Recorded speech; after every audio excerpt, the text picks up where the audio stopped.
It's that time. It's that time. Mm, Welcome back. Welcome back. How everybody feeling today? We got another full day of football. Uh Starting off bright and early with the Browns and the Vikings going head to head overseas, which is why we get to watch it this early in the morning. We got I think they in the UK. Yeah, they in the UK today, London, playing NFL football. Think on that side of the world they really like soccer. But hey, we here for it. We here for it.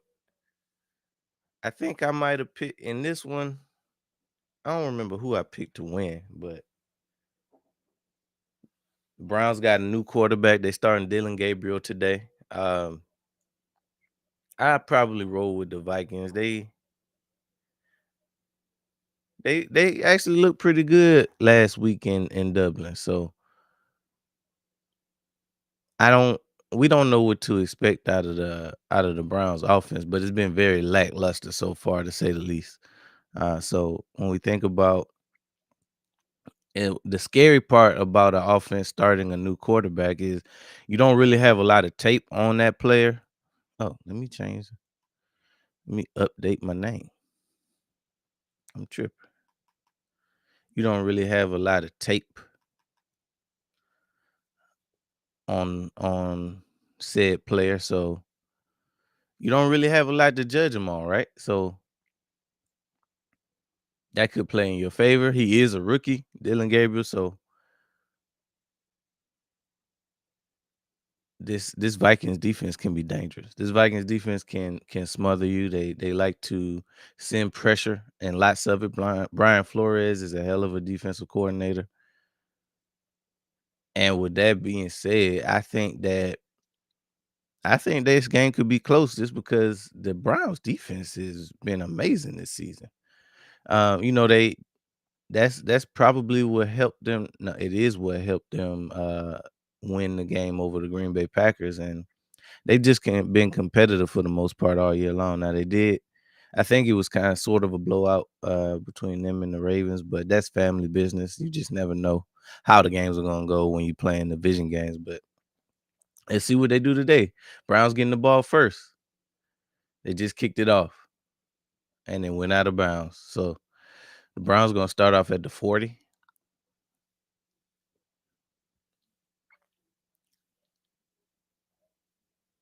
Yep. Yep. The Browns gonna get the ball at the 40. So we're gonna see Dylan Gabriel right off the bat. Now it's interesting. It's been some storylines. Shador fans wanted to see him get a shot, but if we're being realistic, um, Shador Sanders was drafted 2 rounds after Dylan Gabriel. So you got to see if they truly felt like he was better than him, they would have drafted him first. So they got to see what he gets. I think that Shador probably will get a try at some point this year, but we'll see. All right, 1st and 10. Gabriel's in the gun at the 40-yard line. Hands off to Judkins up the middle. Judkins got about 4. I got Judkins on one of my fantasy teams, so I invested in that regard. I need him to get off today, if at all possible. Now, from what I remember, I think that the Steelers were able to establish something on the ground last week. They look pretty good, so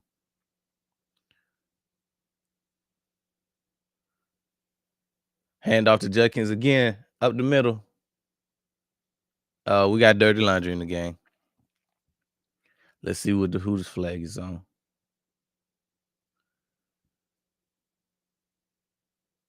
So it's on the Browns. Holding. Whew, them 10-yard penalties. It's hard to come back from those.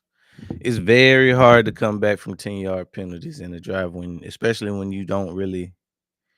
So the rookie is probably gonna have to throw this ball unless they just play it safe on this first drive and hand off on 3rd down. It's 2nd down, so he's probably gonna throw it.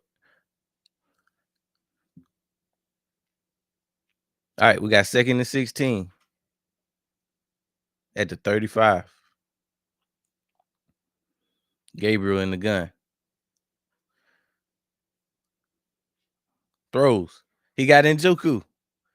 Oh, they got the yardage back. Almost got to the 50 on that one. So Njoku gets within like maybe 3 yards of the first down. So now, they're back in a situation where they could run it if they want to and still pick it up. So we'll see what they do. But that was a nice play call by the Browns. And I don't suspect it to be anything fancy today. I mean, he is again a rookie, going up against a very, very good defensive unit. So they got to help the young guy out. 3rd and 3. Gabriel, play action. Throws. Incomplete.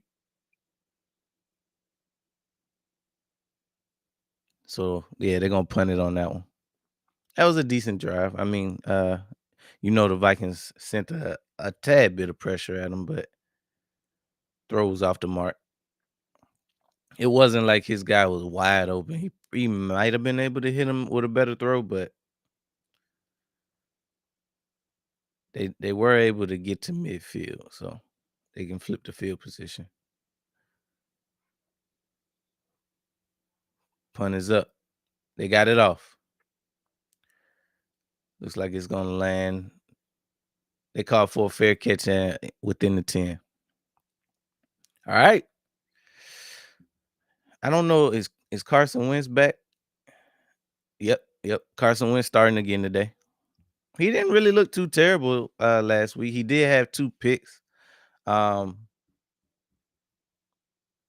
he basically showed you the good and the bad of the Carson Wentz experience. So we all remember what he did in 2017 with the Eagles in the unbelievable almost MVP season that ultimately ended up with his team winning the Super Bowl with him on the sideline because he got hurt. So we got 1st and 10 inside the 10. Carson hands off to Madison. Madison got the first down. Nice start on a nice drive so far. Whenever you can start off with a first down right off the bat, that's exactly what you want.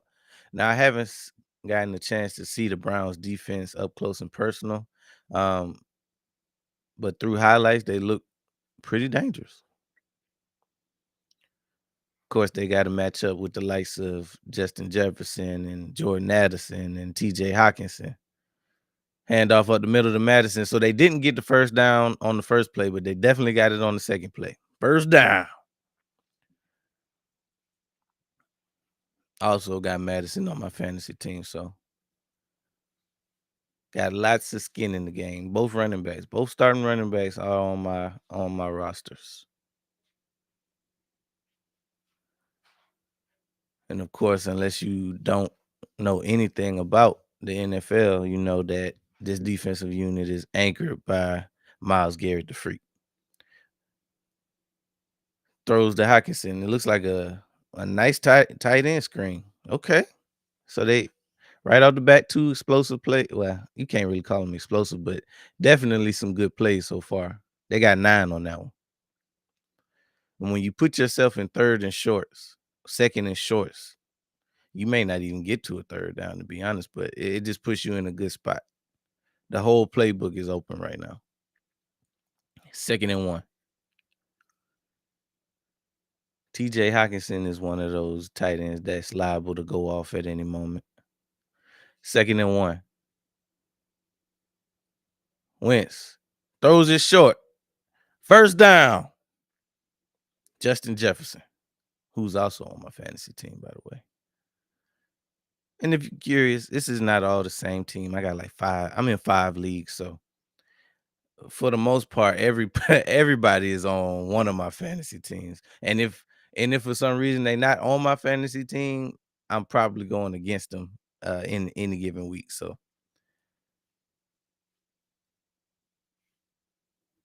we got a first down at the 42. Wentz in the gun. Drops back. Throws. Justin Jefferson couldn't bring it in. Incomplete. Try Greg Newsome on that one.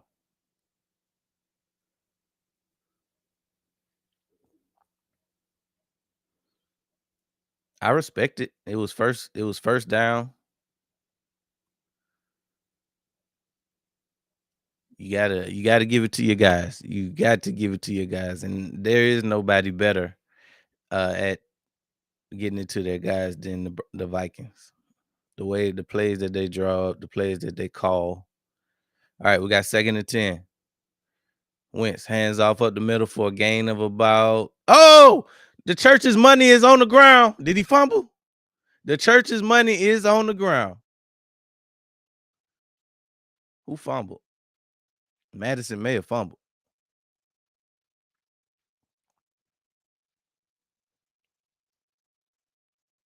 They saying the Browns got it. Oh, the Browns got it. Let's see what happened. Madison carried it. Oh yeah, they punched that out. 91 looked like he punched that out. Hell of a play by 91. So just like that, the Vikings drive is over. Madison fumble, which isn't great for my fantasy team because that's an automatic -4. Jeez Louise. All right. So when we come back from this commercial right here, the Browns will have the ball. Right around the 40, I believe. First turnover of the day. So I told y'all that this defense was legit. Um, I don't necessarily know how well they are taking the ball away, but obviously they got that takeaway. And it's a stingy unit. I think Jim Schwartz is heading that unit. We in Philly are very familiar with Jim Schwartz because he helped. He was the D coordinator when we won in 2017, won it all.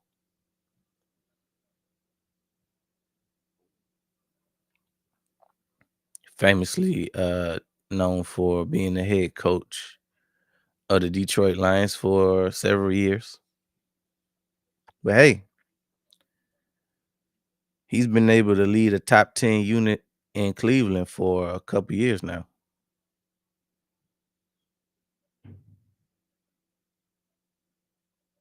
That was a huge play by the Browns.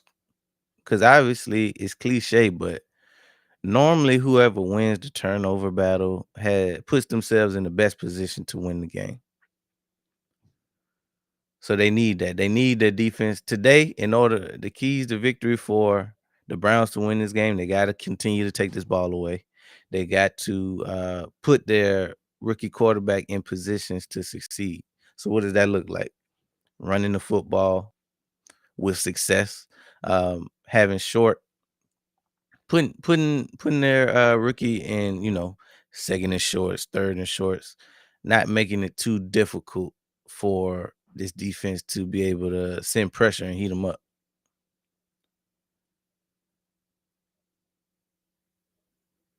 Yeah, they showing the fumble again. I don't think it's any question that it was a fumble because it clearly was out well before he hit the ground. Oh, so they in plus territory. Gabriel hands off to Judkins. Judkins. He gone. He at the 40, the 30, the 20. Nice game by Judkins. Okay. I'm excited about that.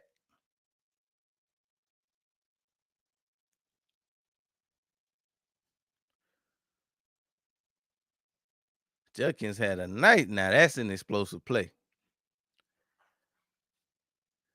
I'm glad to see the rookie be able to get on the field and have some kind of success. He started off the season pretty rough. I'm not too sure about the drama that he had off the field that ultimately kept him off the field for like maybe the first month of football, but he back now and he making plays. Judkins again up the middle. Got about 8 on that one. Uh-oh. He getting going. They getting him going. They getting him going. And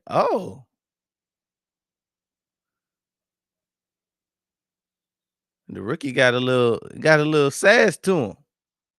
Sass ain't the right word. He got a little dog in him. Let's say that. We don't do sass. We do not do sassy on primetime sports. All right. So it's 2nd and 2. They in the red zone already. Fake to Judkins. Gabriel throws. Incomplete. Couldn't connect with number 16, who is Bond. Whoever Bond is. I think I'm not even familiar with the Browns wide receiver core. All I know is Jerry Jeudy, and I don't even know if he's playing today because they've targeted Bond a few times. If Jeudy is out there, he's probably covered. All right, 3rd and 2. Hand off to Judkins off the left side. Judkins spins. Couldn't get the first down though. If you're the Browns, do you so it's 4th and short at the goal line. Do you kick this one? What do y'all think? Would y'all kick this one or just see if you can get it? Because with the way this defense has looked all year long, I think I might try. You don't know if you ever gonna get back here, yeah, and that's what they're thinking. It's 4th and 1. Hand off to Judkins up the middle. First down, baby. Yeah, you kind of got to go for it in that regard because you don't know how. One, you don't know if you ever gonna get back here, especially in the first half, and two, you don't know how your offense is gonna perform today. So while you're down here, why not try to get 7? And like I said, worst case scenario, if they didn't get it, then they were gonna have to they were gonna force the Vikings to march 95 yards down the field. So low risk. 1st and goal. Gabriel in the gun. Hands the ball off to Ford. Short game. Now they literally right at the goal line. It's like it's 2nd and goal, but it's more like 2nd and 1 at the most. They super close to the goal line, so you would think that they probably gonna punch it in on this. Also, Jeudy is out there. Judkins just came back in, so hoping that they just hand it off to him and get this touchdown. 2nd and goal. Hand off to Judkins. No, it's a fake. Oh, they threw it to the fullback. Touchdown, Browns. Fannin Jr. Nice play design. Snuck him out on a route. They faked it to Judkins, snuck him out in the flat, and easy touchdown. So Gabriel got his first touchdown of his career. Wow, first career touchdown. Hey Jay, so it's on NFL Network. if you have NFL Network, then you should be able to see it. That's why I'm catching the game this morning. But just like that, they got 7 points off a turnover. So they forced the turnover, forced the fumble on the Vikings, and then turn it into points immediately. 7-0 Browns, Cleveland Browns over the Minnesota Vikings. Now the Vikings they were in Dublin last week, so I'm assuming they just stayed on this side of the planet for an additional week. So they've been overseas for 2 weeks now. I think they lost last week to the Steelers. They did lose last week to the Steelers, and now they playing the Browns. So both of their overseas games were against AFC opponents. You remember last year, they started off with a bang with Sam Darnold just playing out of his mind. Ultimately ended up in a 14-win season. Now they didn't. It's crazy to believe that 14 wins didn't at least win them the division, because there were the Vikings also with 14 wins. Bested them right at the end there. And then the Eagles also had like 14 wins. So the Lions weren't, not only did they keep the Vikings from winning the division, but they kept the Eagles from earning the number one seed. The Eagles actually went into the playoffs as the 2 seed.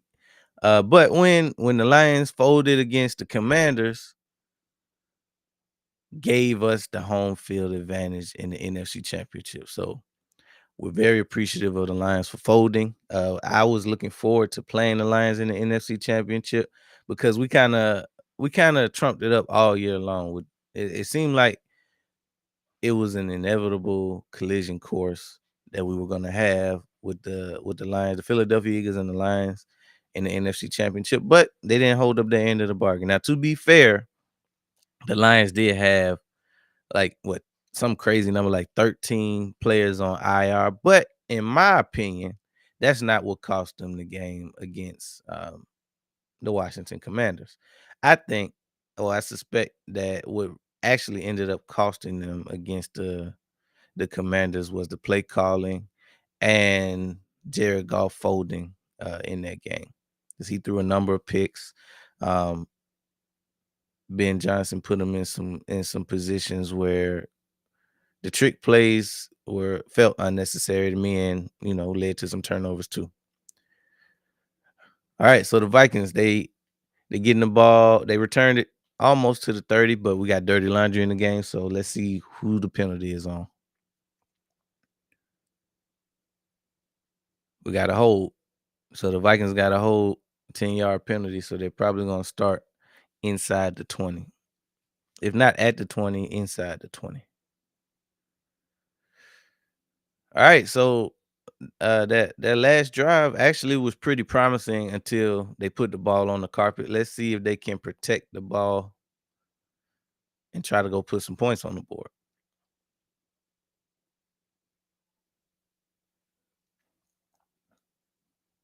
All right, we got 1st and 10 at what looks like the 18-yard line. Wentz hands off up the middle to Scott. Scott got a nice game. So I mean, they were moving the ball before they turned it over. So let's just see. Looks like they're giving Scott the go on this drive. Hopefully, that doesn't mean that Madison's day is over. All right, 2nd and 3. 2nd and 3. Wentz under center. Oh, we got dirty laundry in the game. It might be coming back. They got a false start, so they got to back it up 5.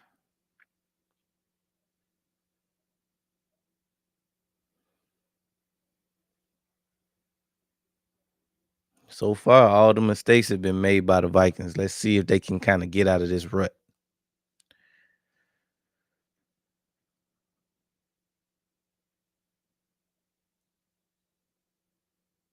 2nd and 8 at the 20. Wentz in the gun. Hands off to Scott. Short game.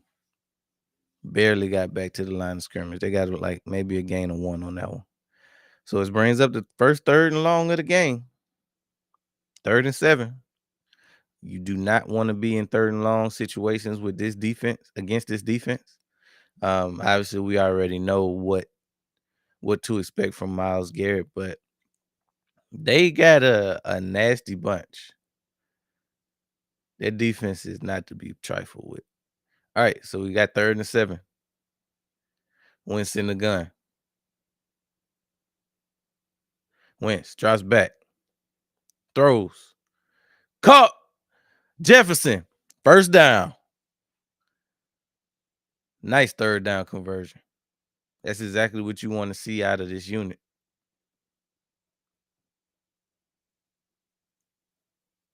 Let's see. Jefferson was up against Newsom. Just gave him a nice little route. Oh, he wasn't against Newsom. He was against whoever 26 was.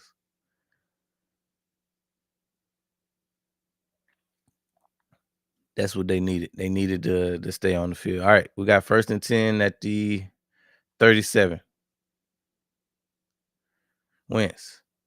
Play action. Throws. Off target. 2nd and 10.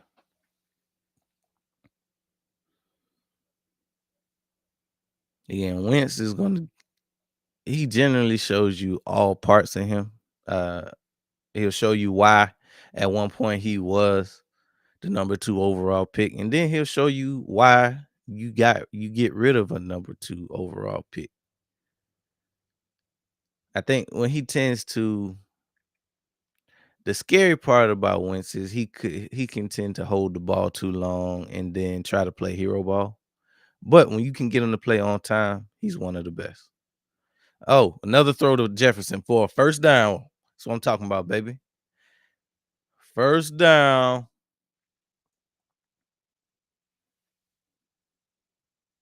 So that's what you got to do. You got to find ways to get your guys the ball. Check on my lineup. Make sure I'm not out here slipping.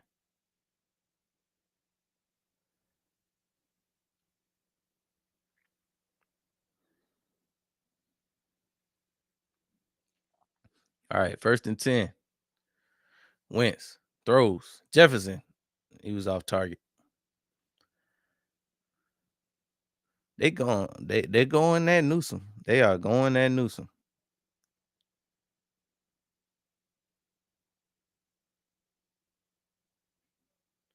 We got dirty laundry in the game. Got another first down. Sorry, not first down. Got another penalty. The Vikings did. Looks like it's going to be a 5-yard penalty.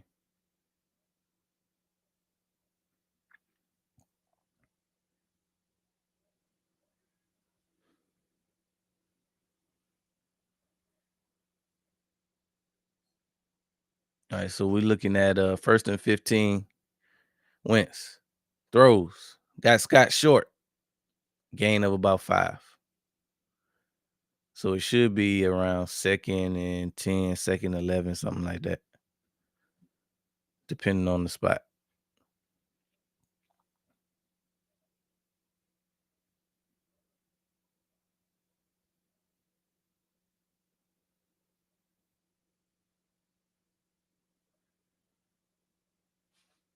Yep. So we got a 2nd and 10 at midfield.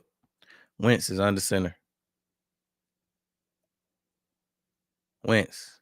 Play action. Rolls out. Throws. Caught by Naylor. First down.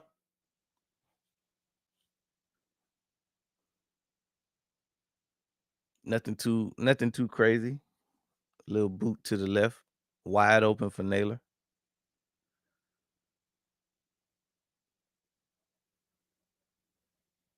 I think they might have caught him in his zone. Wide open too. He was wide open. Vikings doing exactly what they need to do to move the ball. Oh, they in the Wildcat. They throw it. Oh, 84 wide open for a touchdown by the Vikings. Oh, nice play design. Throwing it to Oliver for the touchdown. Started off in the Wildcat, ran it to the right, and then the running back just threw it. Touchdown, wide open.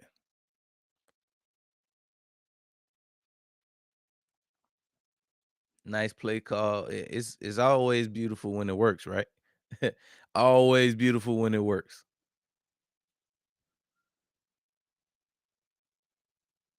All right, they're lining up for the extra point. It's up, and it's good. So they were able to tie it up. Vikings, the Minnesota Vikings, were able to get 7, put 7 on the board. Cam Akers with the throw. That was beautiful. That was beautiful. So they tied it up 7-7 against the Cleveland Browns. And see if they can kind of build on that. So, I mean, like I said, the drive that they fumbled on was a good drive as well. We haven't seen Madison since the fumble, so hopefully Hopefully, they just sat him for that drive because I can't really afford to not get anything from Madison today.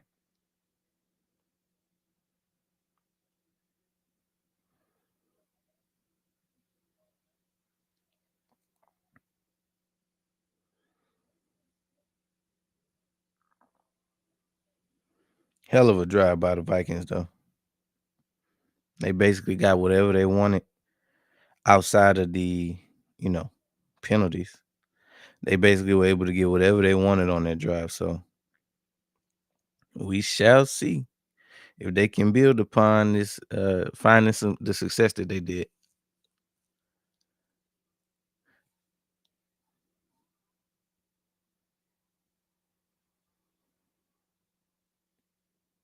I bet nobody had Cam Akers throwing a touchdown pass on their parlays.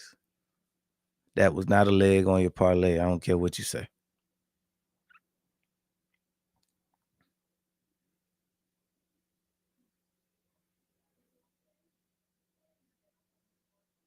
I'm not buying it.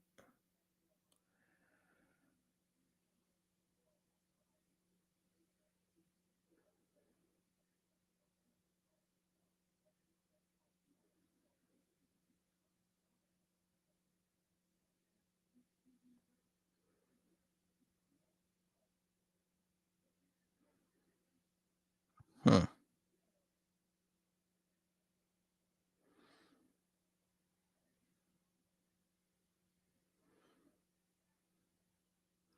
I need a win today in fantasy. I believe last week I pretty much went winless for the most part. All 5 leagues winless. Pathetic.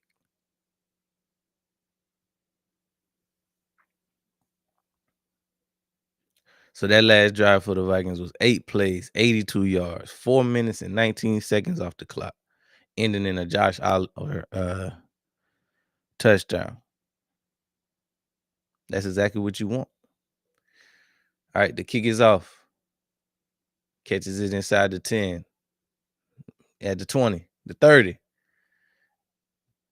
Made it just shy of the 35-yard line.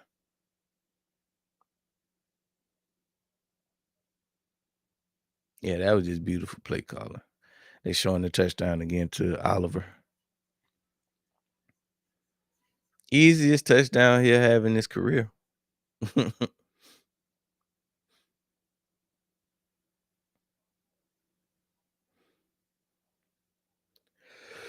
right, 1st and 10. Hand off to Jenkins. Short game. Got right back to the line of scrimmage. 2nd and 10.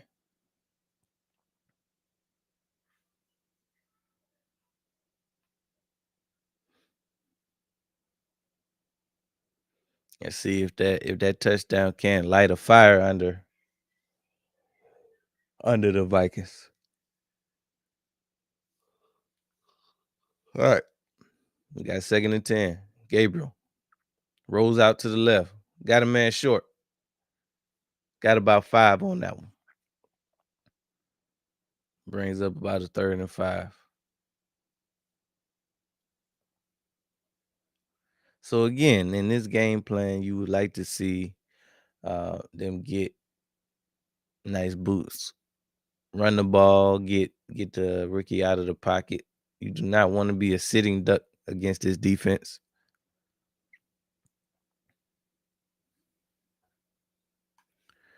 3rd and 4. What's good, Rob? I don't know. I mean, it's not like Gabriel is looking bad. 1st down. Gabriel, I don't if Gabriel continues to look like he's looked so far, then no. I maybe down the stretch, but unfortunately, I mean, not unfortunately, but the fact of the matter is they drafted Gabriel over Shador a whole 2 rounds before him to be exact. So even though Shador is the fan favorite, I don't think that Gabriel's necessarily done anything to take him out. All right, we got 1st and 10. Gabriel hands off to Judkins. Judkins hit the left. Oh, he got He got some room. The 30, the 20. He got the touchdown, but we got dirty laundry in the game. This could be coming back. More than likely is. Damn. Damn. Rook got loose.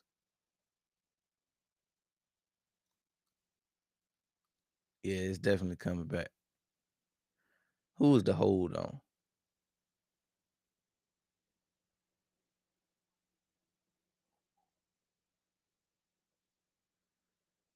Uh Number 44.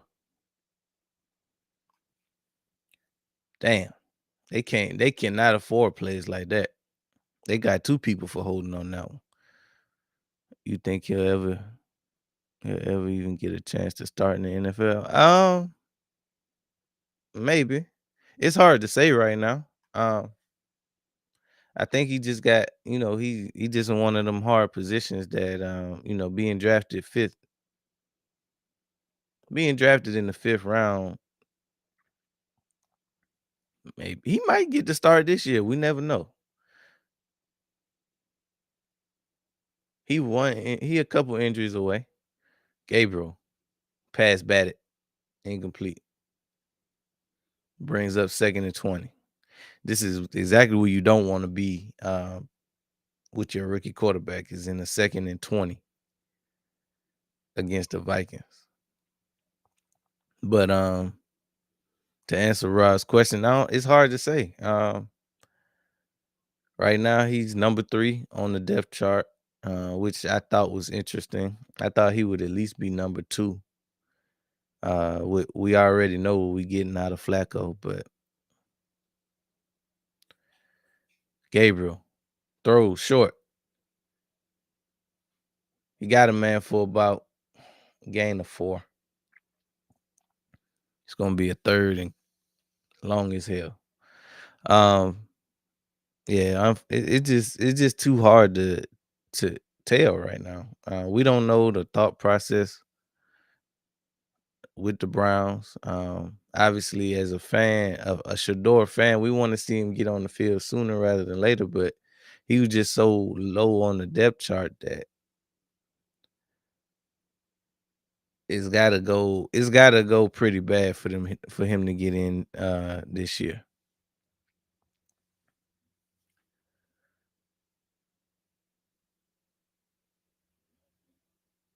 Because either Dylan Gabriel got to basically play terrible football. Because, I mean, as a rookie, you get a long leash. As a rookie, uh, they not really expecting him to win any games. They just want to know if he can be their guy going forward. So it's not like he got to go out here and light it up. But if he does, that definitely will keep um, Shador off the field.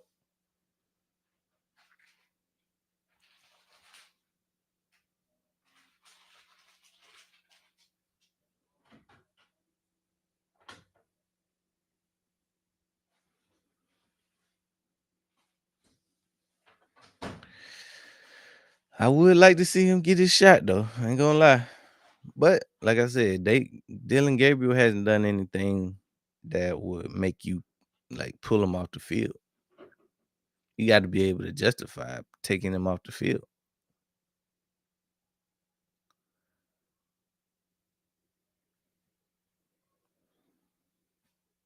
But the Browns, they didn't cut him. They could have cut him. They didn't do that. They had a bunch of quarterbacks on the roster in training camp, so they ended up trading. Um, what's my man name? What's my man name that played for the Eagles last year? He was our backup quarterback. They ended up trading him, so that let him move up the roster, the depth chart a little bit, and then it was one more quarterback that they had, Huntley. I think they ended up cutting. They either cut Huntley or moved him to the practice squad. I'm not sure where he went, but they had like 5 quarterbacks on the roster. And then of course you got Watson, who is getting paid to exist. Finesse king.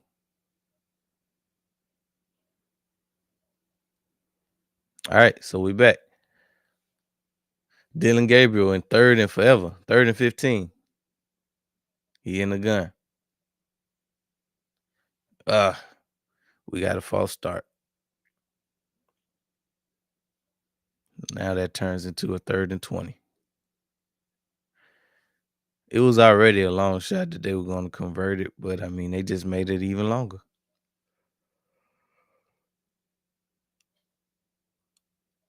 Yeah.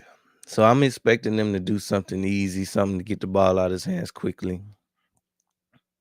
They might do, draw or a screen, something like that.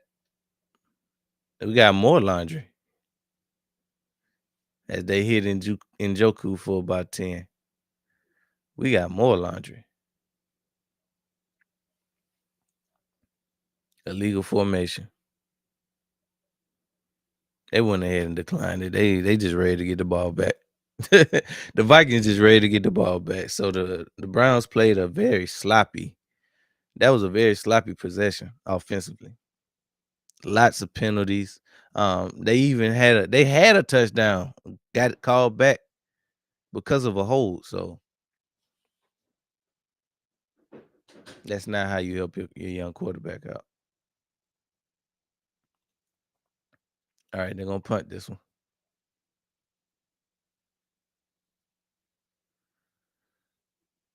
They got it off. Looks like a beauty. Lands around the 20. Look like they're gonna get it at around the 20. The Vikings. The Vikings gonna get it around the 20 when we come back. It's an excellent time for a water break. So we'll be right back after a word from our sponsor. Introducing Black Diamond Concentrate from Diamond Collection, a premium mineral supplement crafted to elevate your hydration experience. Formulated with no dyes, sweeteners, or artificial flavors, Black Diamond Concentrate is 100% natural. Just 2 dropfuls added to a 16.9 ounce bottle of water can transform the way you hydrate. Order today at poweredbytmb.com and use code DSP at checkout to receive a 20% discount. That's code DSP. All right, let's get back to the show. Welcome back. Welcome back. Shout out to the good folks over at the Diamond Collection. Blue Pill, what's good? Good morning. He says, why they playing so dang early? You don't like early games?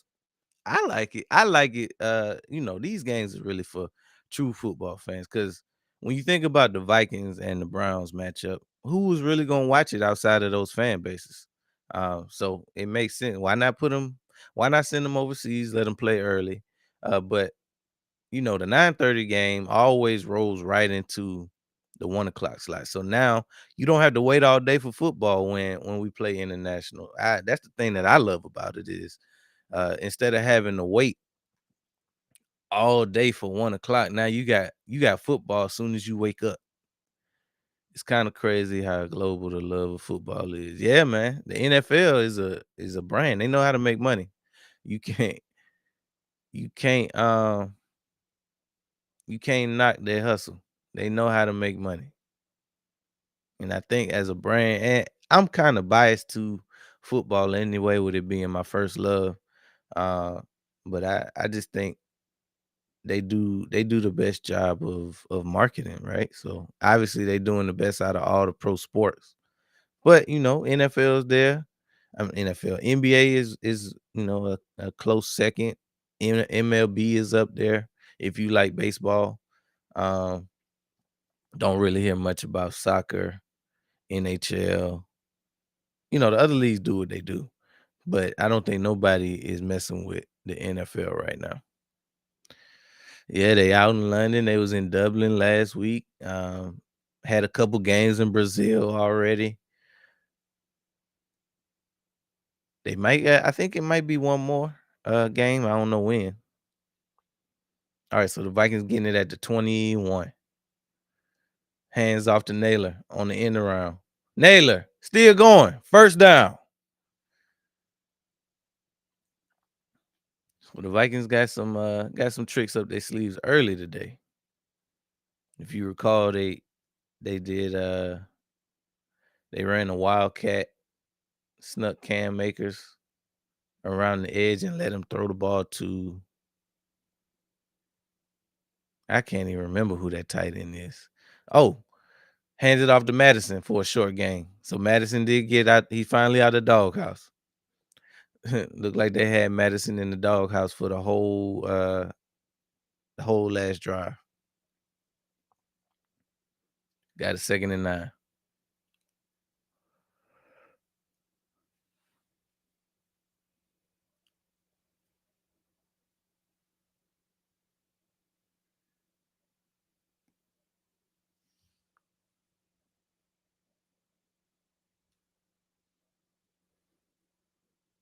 All right. Wentz throws short to Madison. Is that Madison? Yeah, he threw it to Madison. Didn't get nowhere though. Got about a yard on that one.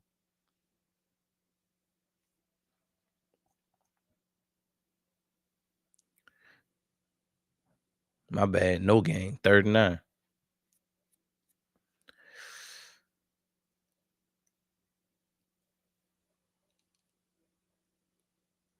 Old Jim Swartz. Talked about him earlier.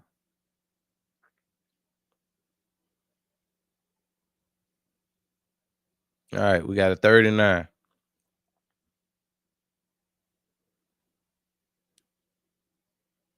Vikings in the gun. Wentz drops back, surveys, throws, incomplete to Hawkinson. Oh, we got dirty laundry in the game though. Who's the flag on? Look like number 9 Delpit is gonna get flagged for that one. Yep, pass interference. Browns let him off the hook.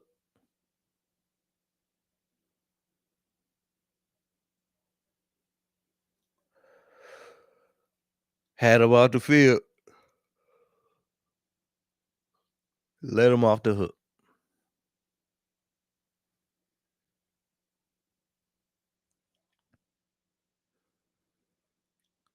All right, Vikings got a 1st and 10 right outside the 50. Wentz pitches right to Scott. Scott got a head full of steam. Got about 8 yards on that one. Nice run to the right side.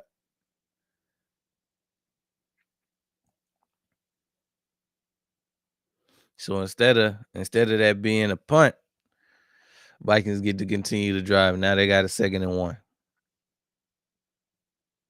Just in the blink of the eye, you could change the whole trajectory of a drive. Because when you think about the Browns, when they last time they had the ball, they scored, but it got brought back from a holding penalty. So that took 7 points off the scoreboard.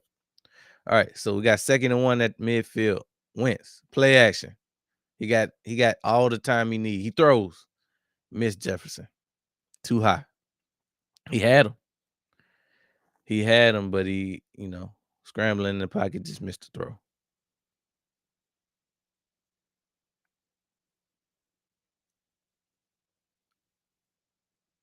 Sidearmed it and just sailed it a little bit.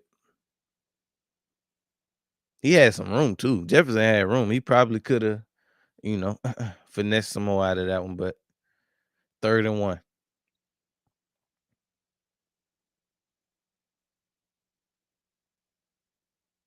Wentz under center.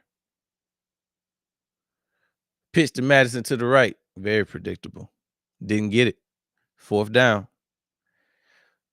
Vikings probably gonna go for it.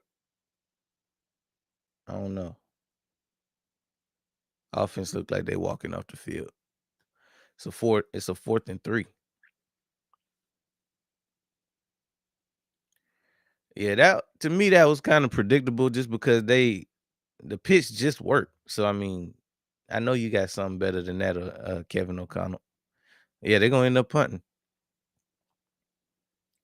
Defense bows their neck on that one. Punt is off. Fair catch right at the 10-yard line.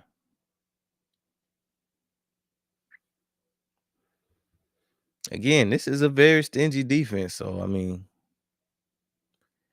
what you can't do is help them out by, with penalties and not taking advantage of whatever you do end up getting from this defense. Because they had Justin Jefferson open, just missed the throw.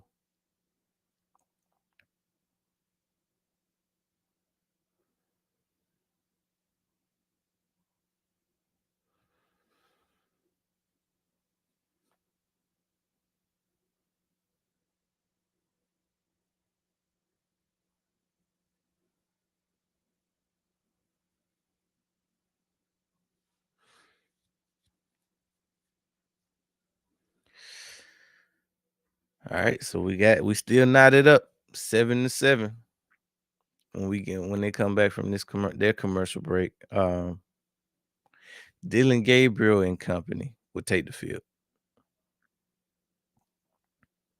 Now they have been able to find something on the ground with Jenkins. I really wish that long touchdown would have counted because that would have been lovely for my fantasy team.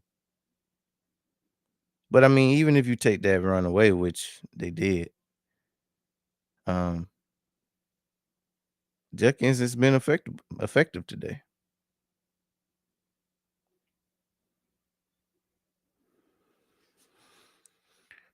So they continue to run the ball with him, um, and see what it opens up in the passing game.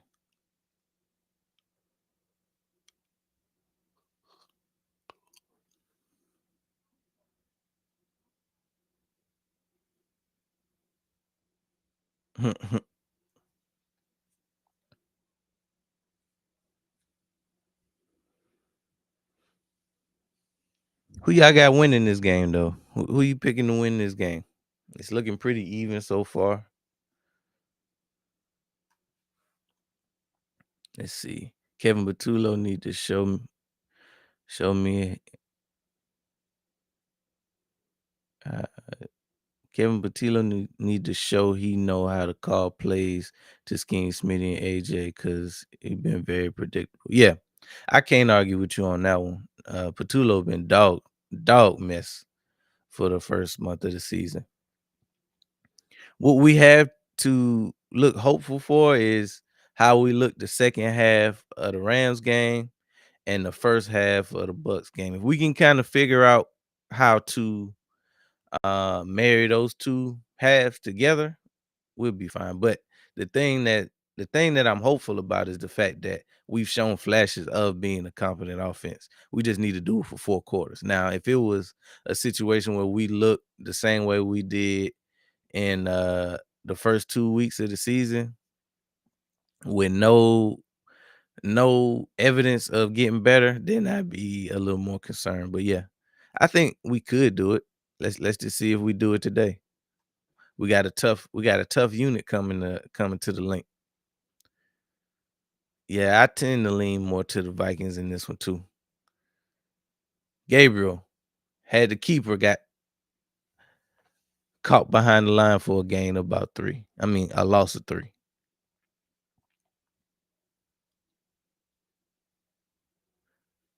But yeah, KP got KP got something to figure out. He got questions to answer because we too talented on the offensive side of the ball to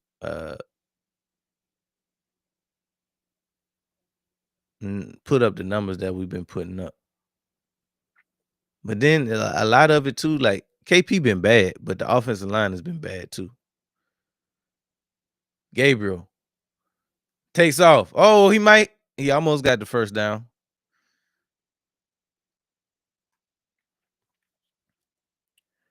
Broncos are nice. Yeah. I mean, they straight. I don't think so. Obviously, I feel like the strength of their team is the defense. And it's hard to not agree with that. But Bo Nix, he's straight. We'll see what he looks like today, because I mean, it's for whatever deficiencies we have on the offensive side of the ball, we come with it on defense. I don't have no questions about our defense, even with Ringo and Adore Jackson being CB2. we still been able to get off. We take the ball away. The run game can be a little shaky at times, but for the most part, our defense has kept us in games and won games for us. So that unit, I have no questions about that side of the ball. Offense just need to pull their weight today. And it's crazy to think, like, even though we saying like offense got to pull their weight, they been scoring. They still been finding ways to score.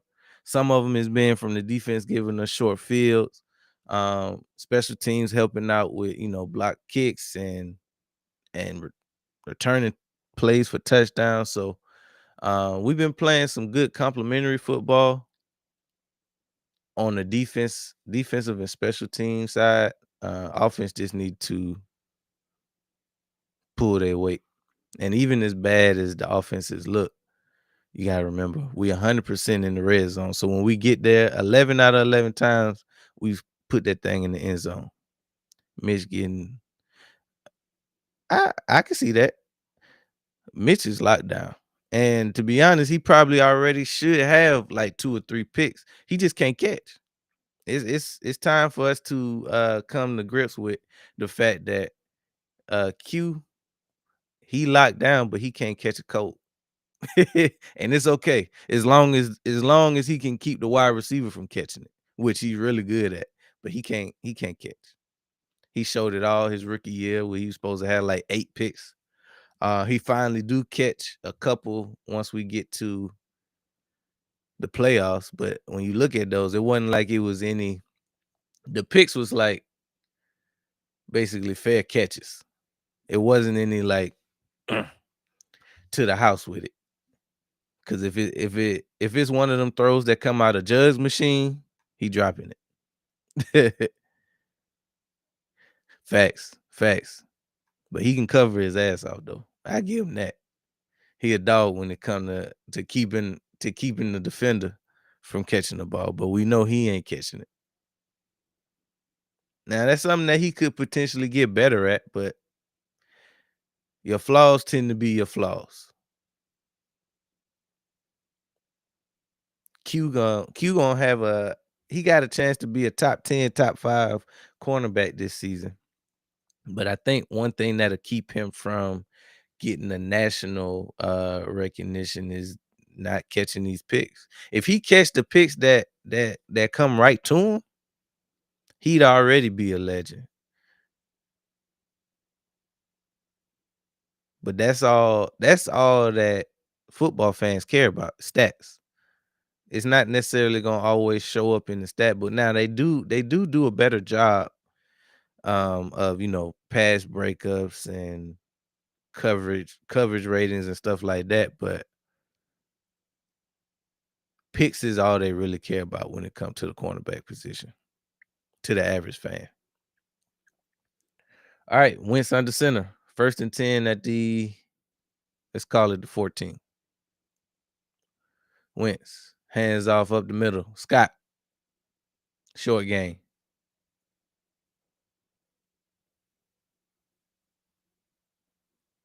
Now the Vikings seem to like Scott a lot. I heard that he transitioned over to running back from wide receiver, which makes him one of those like dual threat running backs that you can pretty much keep on the field all 3 downs.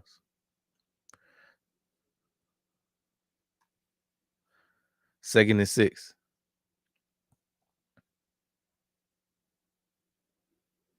Play action. Wentz rolls out to the left, throws it away. Didn't see anything. His pass breakup numbers crazy already. If he gets like 4 picks this year, he'll be top 5. Yeah, that's what the thing. Like nobody, unless you a true fan of the game, you don't really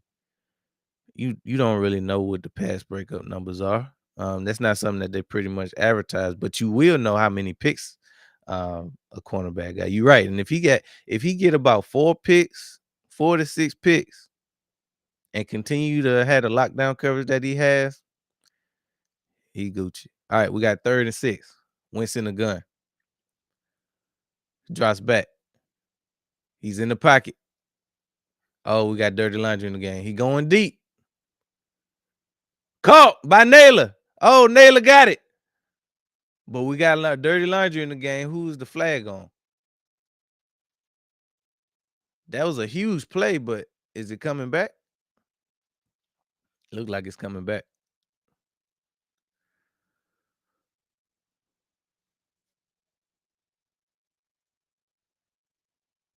Oh, that was an offsides. They got him for a holding, so the penalty's offset.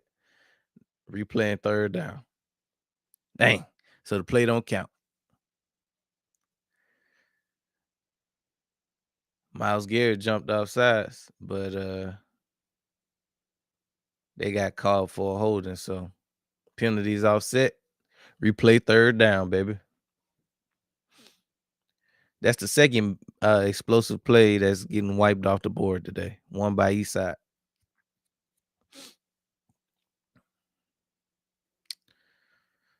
So that leaves us with a 3rd and 6. Wentz in the gun. Wentz drops back. Surveys. Got out of the pocket. Looked like he got the first down. He got real close to it.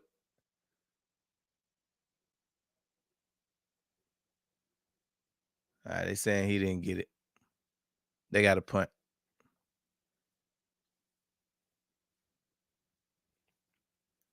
So 4th and 1. They can't risk going forward in their own territory like that. Yep, they got to punt it. Penalties, man. Penalties kill drives all day long.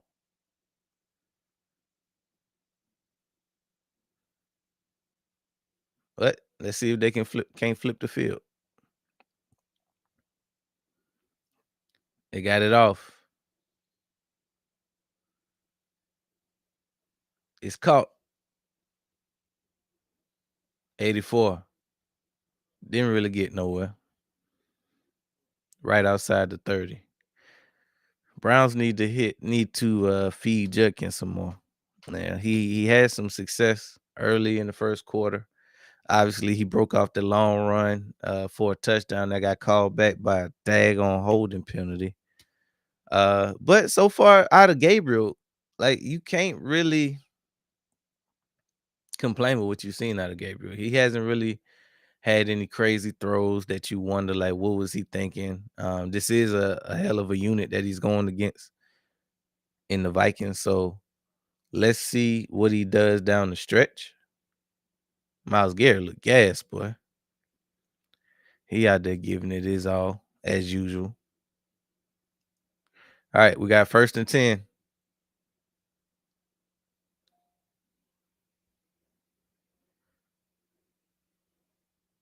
Handoff around. 1st down. Who is that?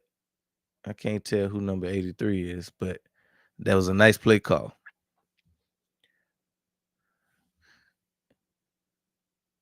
Keep the sticks moving. So we got 5 minutes and 50 seconds left in the second quarter. See if they can't be in 2-minute offense. They got 1st and 10. Gabriel. Hands off to Judkins. Judkins got about 3. Shoot, I thought Judkins was about to be gone on that one. I didn't really watch Judkins a whole lot at Ohio State. A whole lot. I ain't watch him at all. I ain't gonna lie to you.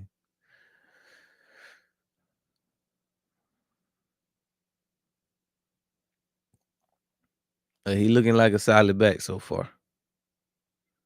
All right, we got 2nd and 7. Gabriel under center. Play action. Steps up in the pocket. Sack. They got him. And that's what the Vikings give you, man. They got a hell of a unit.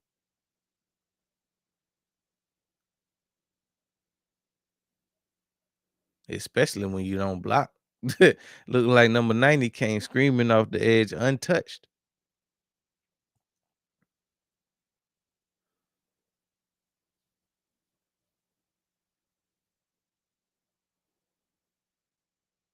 All right, so it's 3rd and 13. Gabriel drops back. He throws. Got a man. First down. But did he catch it though? I think that's Judy's first target. They questioning if he even caught it though.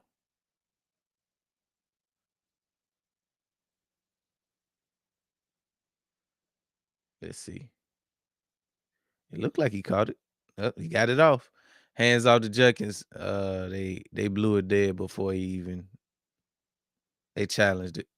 Vikings challenging the fact that if it's even a catch or not. Smart play.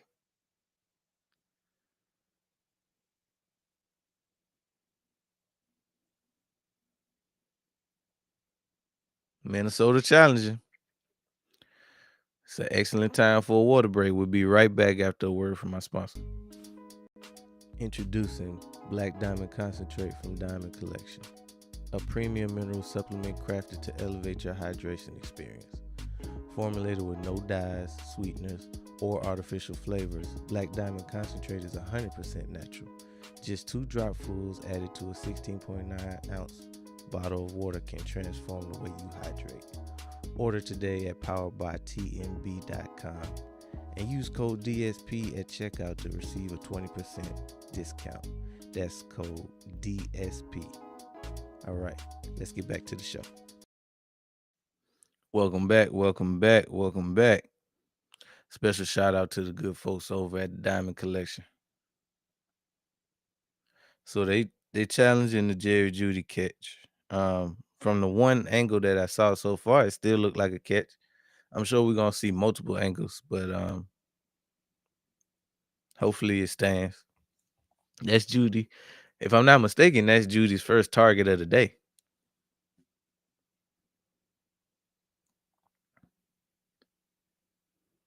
But it's promising, that was if it does stand, that was a hell of a play. Hell of a throw by Dylan Gabriel. He hit the open man, which you expect your quarterback to do. And that was a 3rd down, I believe. So the money down. What is your quarterback do on the money down?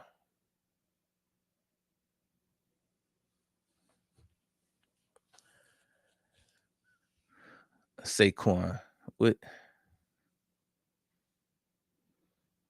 got a Wells Fargo commercial. Okay.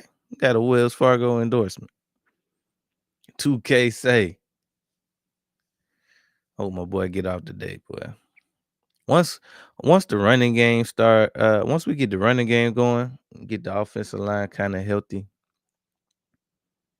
I think we should start like after this Denver game. We probably should start sitting our offensive line. Like we know Landon.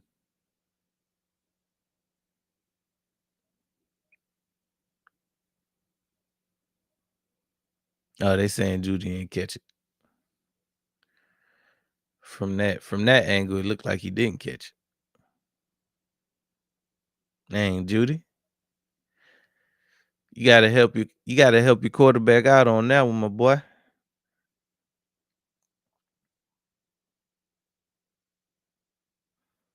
All right, so the Browns gonna punt it. They got it off. It's a beauty. Like it landed.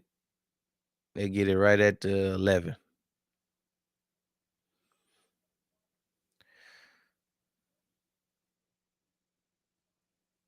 Oh, so we were right back in London next week. Broncos and the Jets. Another 9:30 game.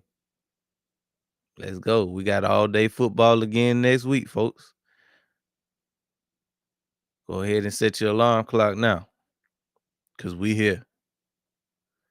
We here. At that point, the Broncos will be coming off a L, looking to keep the Jets winless if they don't win today or this week. Hand off up the middle to Madison. Mason. Mason?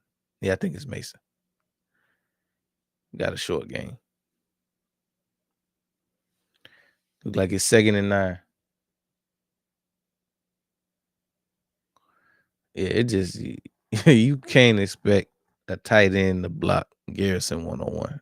It ain't gonna happen. It just ain't gonna happen.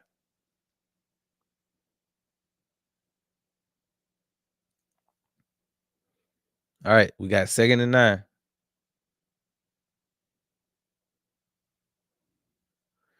Wentz drops back, throws, back shoulder, incomplete. They've been trying to hit Jefferson, but just haven't been connecting for whatever reason. I mean, this defense, we already know what the Browns defense can do. They've been doing a hell of a job of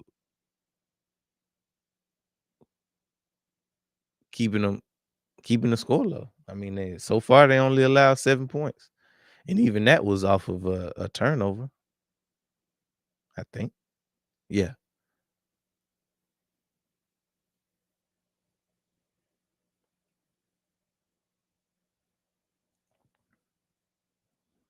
3rd and 9. Wentz drops back, surveys, duck. Oh, he got out the pocket, got smashed. 4th down.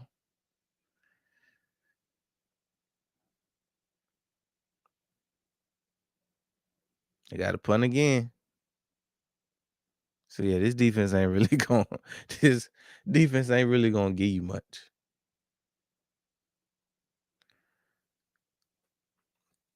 Now it looks like Thielen might have been open for like a split second, but as you can see, Wentz was running for his life, so didn't see him. They got the punt off. Called at the 19. He's still going. Got to about the 30, 39. I kind of suspected two things from this game. Either it was going to be a dogfight because of both defenses, or I did see a path to the Vikings potentially like winning big if they figure some things out offensively. And the Vikings offense hasn't looked bad. It's just, they haven't capitalized on what the defense been giving them. All right, we got 1st and 10.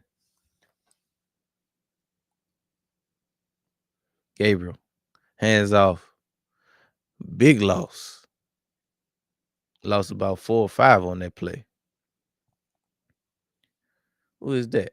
Rodriguez. Rodriguez came straight through the middle, said wasn't nothing going. He basically was unblocked. Oh, that was a quick one. They got it to Judy quick for a gain of about 4 or 5. Just like that, it's 3rd and long.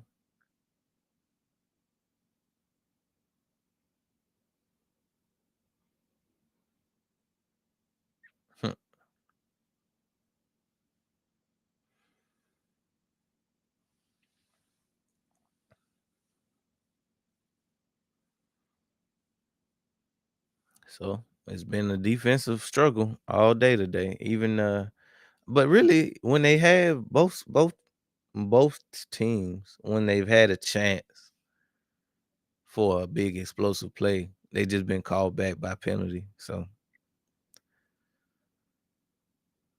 two stingy defenses going up against each other,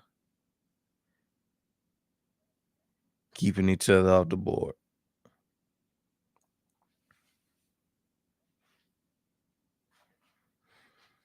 Make sure y'all hitting that like button. Go ahead and subscribe. Appreciate y'all tuning in for this early matchup in London. It's just a teaser to get us ready for football for the rest of football Sunday.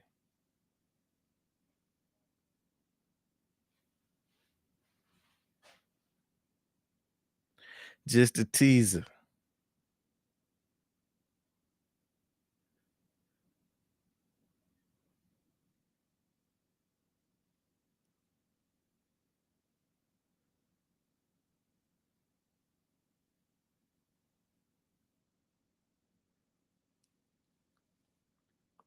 This just the warm up, folks. Of course, we got the Broncos coming to Philly at the 1 o'clock spot. Then after that, we got Washington going to LA to face the Chargers. And then I think the primetime game tonight is Bills Patriots.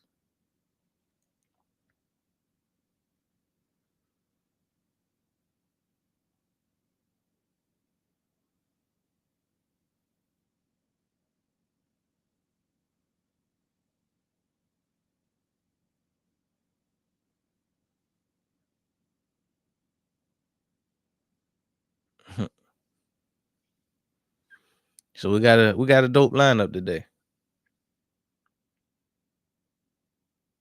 I don't know. Wentz thought he was a fullback or something. He got smashed on that play. Now he on the sideline wincing, pun intended. All right, Gabriel throws, got a man, almost got the first down. Bring up a 2nd and 1.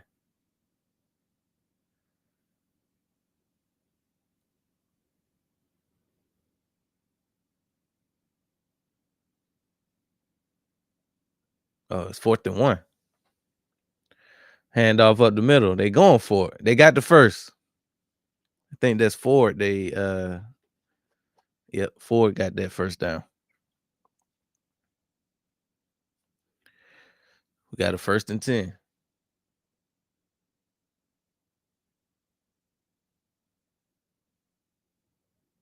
Gabriel drops back, throws. Oh, almost threw a pick. Intended for Njoku, but 44 undercut it. Almost took it away.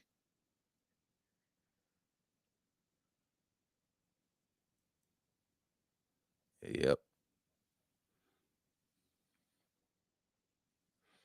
Like his thoughts, but he probably needed to get that one up a little bit.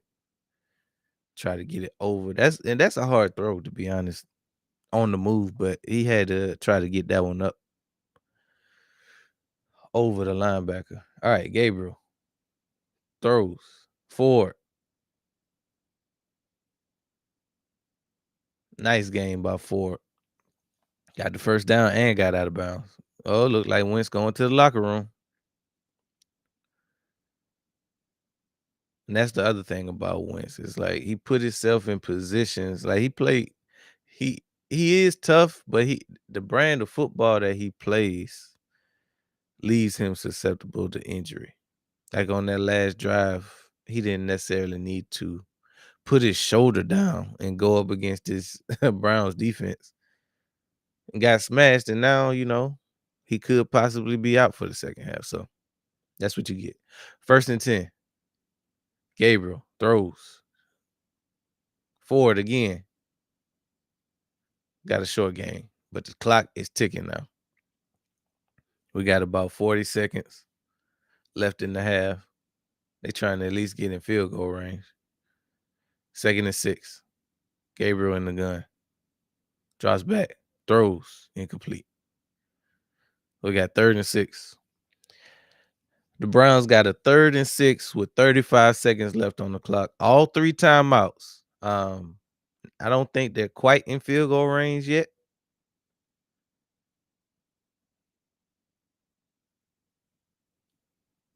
I say another 5 yards should put them comfortably in field goal range. I don't even know who the kicker is. But the way these kickers kicking now, all of this is range. Like kickers starting to drain them from the half. Gabriel throws. Got Judy. First down. Timeout. Call a timeout. Don't even worry about. Yeah, good. Yeah, I wouldn't even worry about trying to hurry up to the line. Just call a timeout. They could possibly. They got a chance to score a touchdown still. They definitely in field goal range now. Inside the 30-yard line.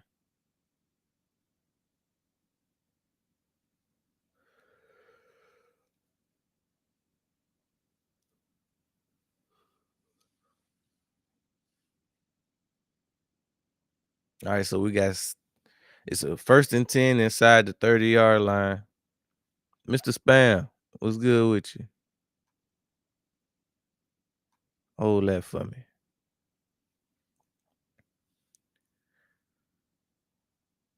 1st and 10.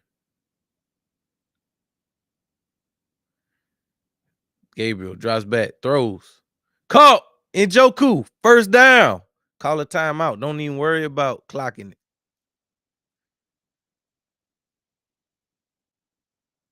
I think that might be Njoku's first catch of the game. Hey, you know what would be crazy though? Is if we was able to get Njoku. Because we all trust in Goddard when he on the field, but that's the problem. A lot a lot of the time he's not on the field. And you just can't count on him to be healthy for 16, 17 weeks. He'll give you he'll give you 12 weeks, if that. Now he was awesome down the stretch. And like I said, when he on the field, he a bad man, but he just ain't on the field. All right, we got first timeout. Vikings calling timeout. All right, so we got about 25 seconds left in the half. Browns threatening. They in a good spot. They still got a first down, so everything in the playbook should be open. They can hit somebody short. They can run the ball. They can pretty much do what they want. Okay, Oklahoma quarterbacks. You got 6 of them starting right now. Mayfield, Kyler Murray, Hurts, Rattler, Dylan Gabriel, and I forgot the last one. Gabriel in the gun.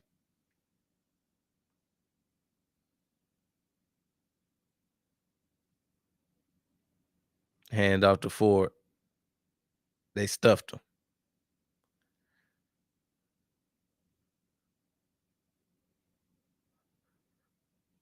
Well, it looks like they pretty much giving up on this one. They called timeout, so.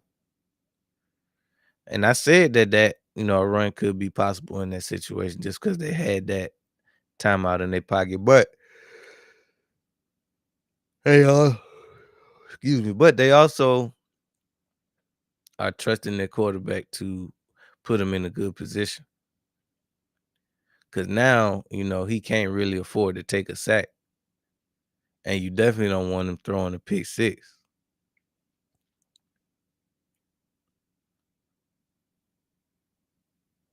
All right, so we got 21 seconds left. 2nd and goal. They inside the 10, the Browns. Gabriel drops back. Oh, it got hit. Lollipopped it. Incomplete. That had to get hit because the way that ball was looking, ain't no way he meant to throw it like that.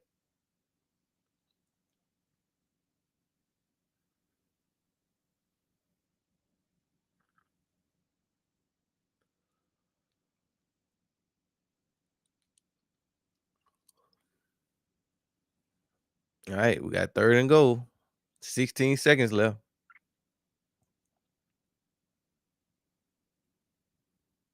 They went empty.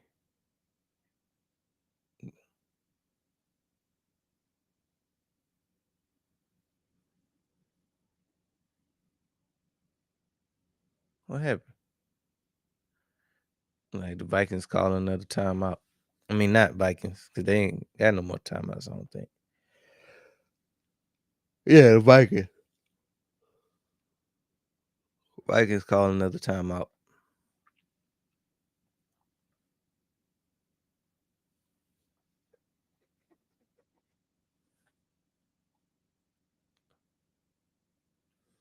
All right, Gabriel.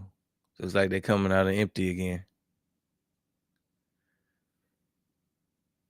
5 wide. Gabriel in the gun. He drops back. Throws. Incomplete. Got a flag on the play.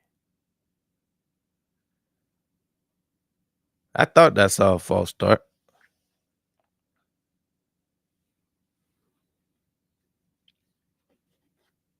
I thought I saw him leave early. You gotta hold your water, baby. You gotta hold your water, baby.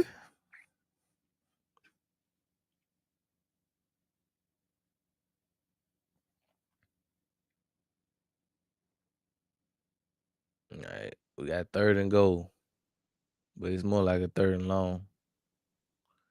Gabriel drops back, throws basically out of bounds. Yeah, they gonna kick it and get out of here.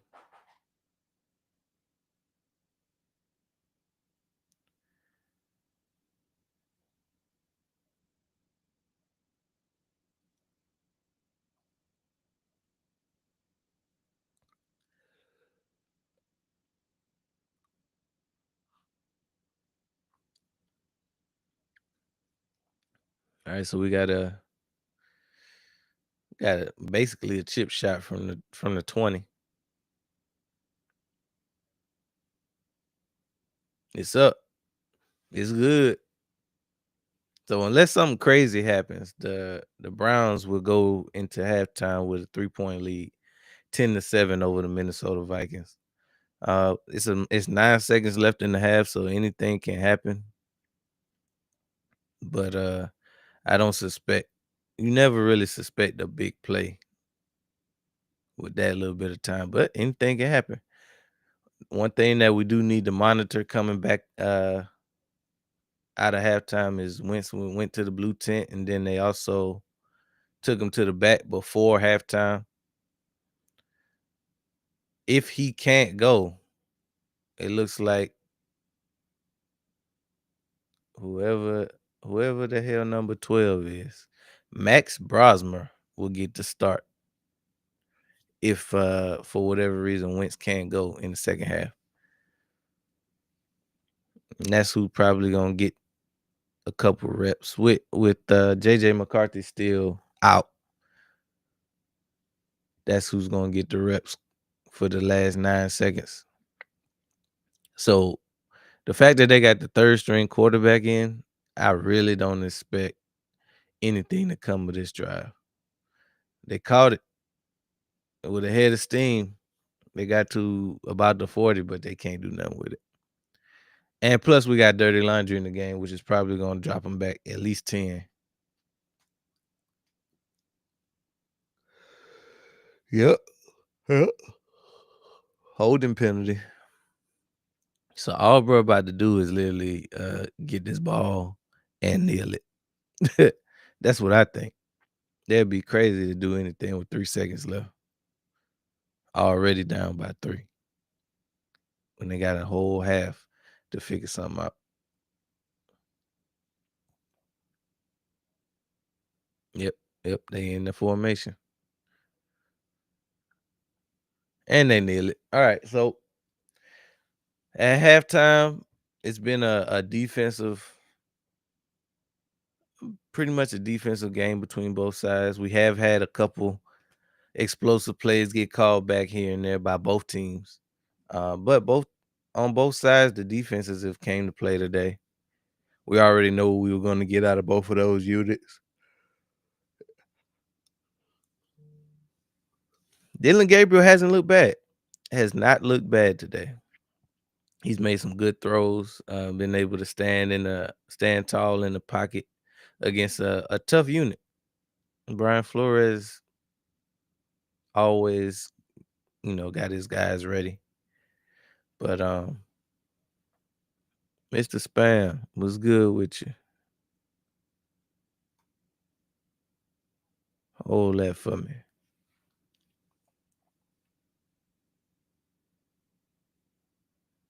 But yeah, we already know. We already know what to expect from both of these defenses. Let's go see what the numbers look like so far.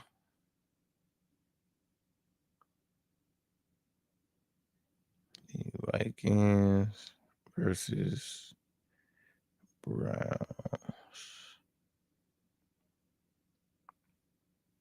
Play stats. All right, so Wentz, he went 7 for 12, 73 yards, no touchdowns, no picks. Even though they did get the one lone touchdown by Cam Akers on the Wildcat pass. That's how they got their touchdown. But a solid day so far from Carson Wentz. What's remain to be seen is if he can return back because it looks like he got banged up on a third down, maybe a shoulder injury. Don't want to really speculate, but he went into the blue tent, hasn't returned. We'll see if he comes back in the second half. Uh, on the ground, they got Scott for 4 attempts, 21 yards, averaging about 5 yards a carry. Of course, we saw Mason with the big time fumble, which basically had him in the doghouse for the majority of the first half. He got 6 carries for 17 yards, so not really effective today.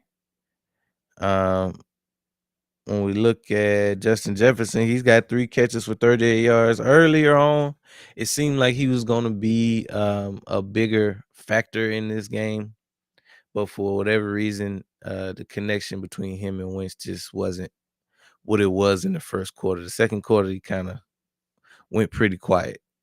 And he had the targets, but just for whatever reason, either Wentz missed them high or they just weren't on the same page for whatever reason. Oliver has the lone touchdown on their side. Um, he was the recipient of the trick play on the Wildcat pass. TJ Hawkinson got 2 catches for 14 yards, so not too bad. Let's look at the Browns. So Dylan Gabriel went 13 for 21, 102 yards, and 1 touchdown. Solid first half. No picks. That's the main thing. No picks. Oh, Mr. Spam. My bad. I ain't realize you was listening to the halftime report. Hold that for me.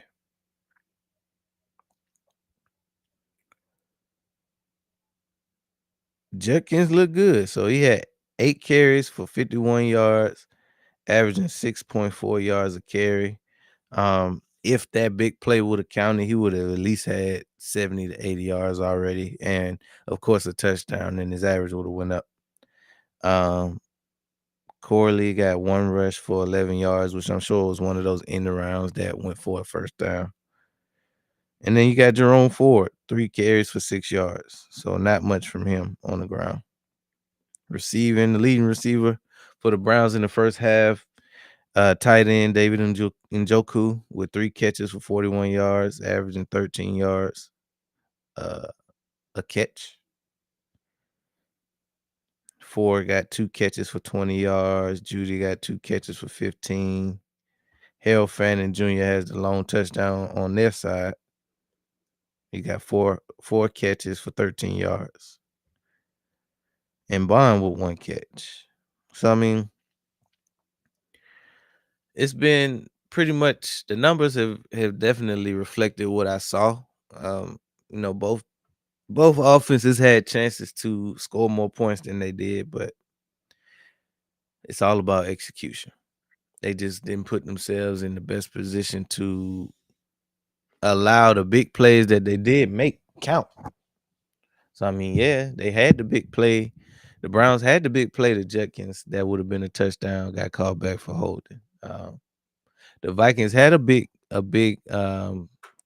first down conversion that to Naylor that got called back because either a hold or I think it might have been a holding as well. I can't remember exactly what made them call it back, but an explosive play erased due to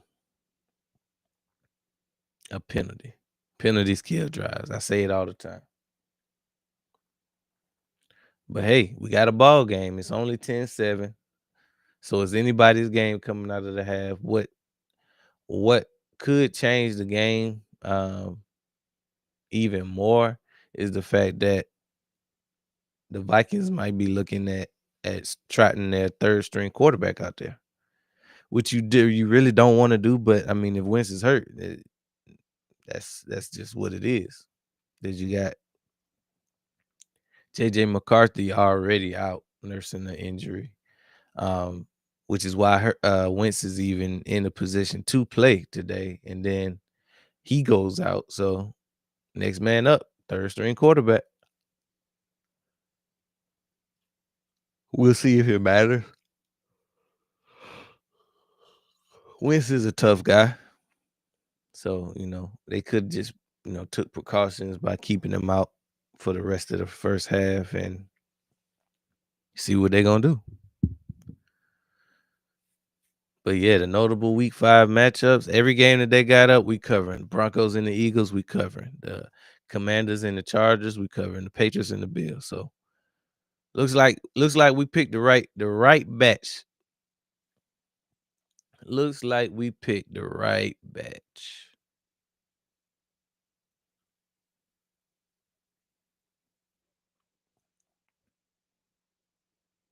See if we can't get my boy AJ going today. This is in my opinion, he's still a top 2 receiver in this league, when targeted, especially in man-to-man situations. He just can't be stopped. So, if I know you've heard, the waves that's been made with him, not being happy. Newsflash, ain't nobody in this offense happy with what we've looked like over the first month of the season.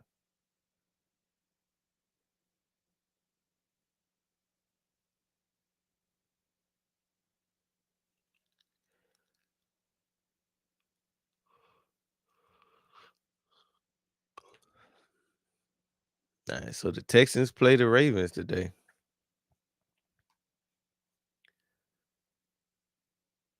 Yeah. They the Ravens down bad right now for sure. They not, but you notice they not talking about the Ravens how they would talk about it. Let us have been 1-3 with the injuries that they got. Oh, they'd be dragging Philly through the mud, boy. You know it. You know they'd be dragging Philly through the mud. If we was in the same position that the Ravens was in, all the moves they made in the offseason, uh, it's just crazy how they ain't really talked about like that.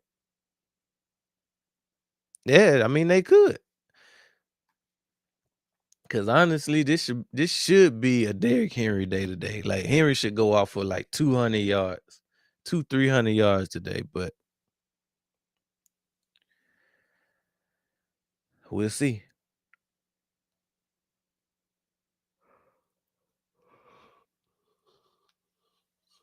We shall see. Who is their backup quarterback, by the way? I'm not even sure who the Ravens backup quarterback is. Shannon Sharp been cooking the Ravens. Good. Somebody need to.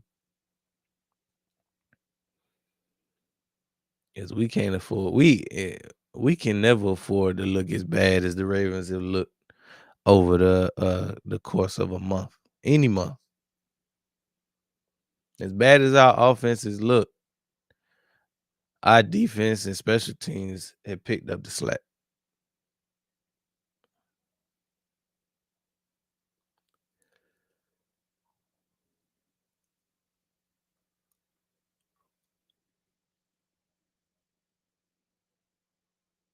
Hmm.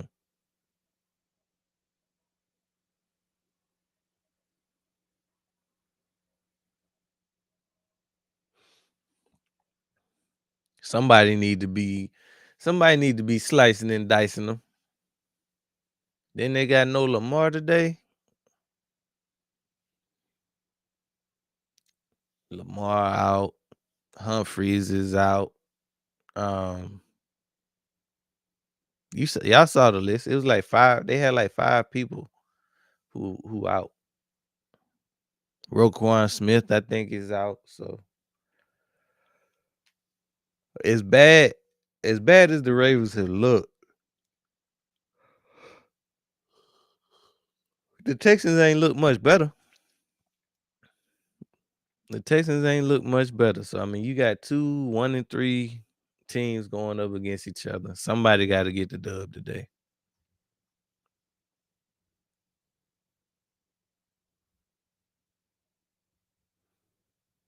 Somebody got to get this dub today.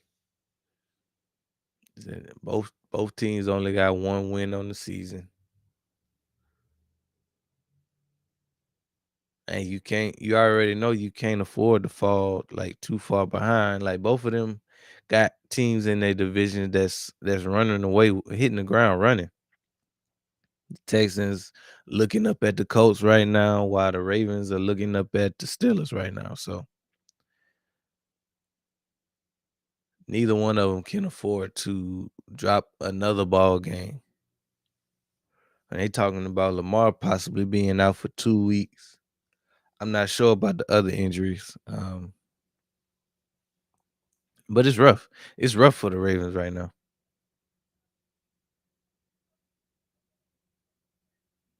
Just glad it ain't Philly. That's all I can say.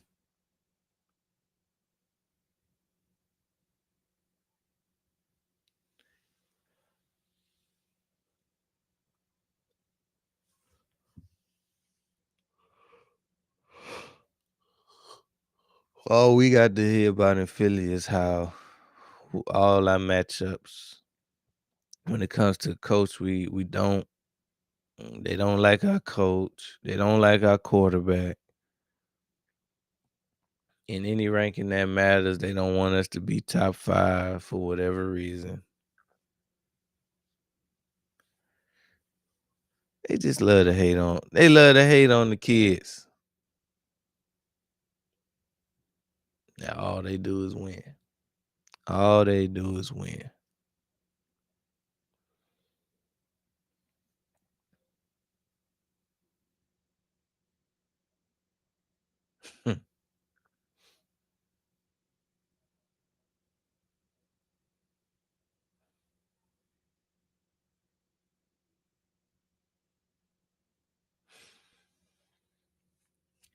As we wait on this second half to kick back off, this would be another. This would be a good time for another water break.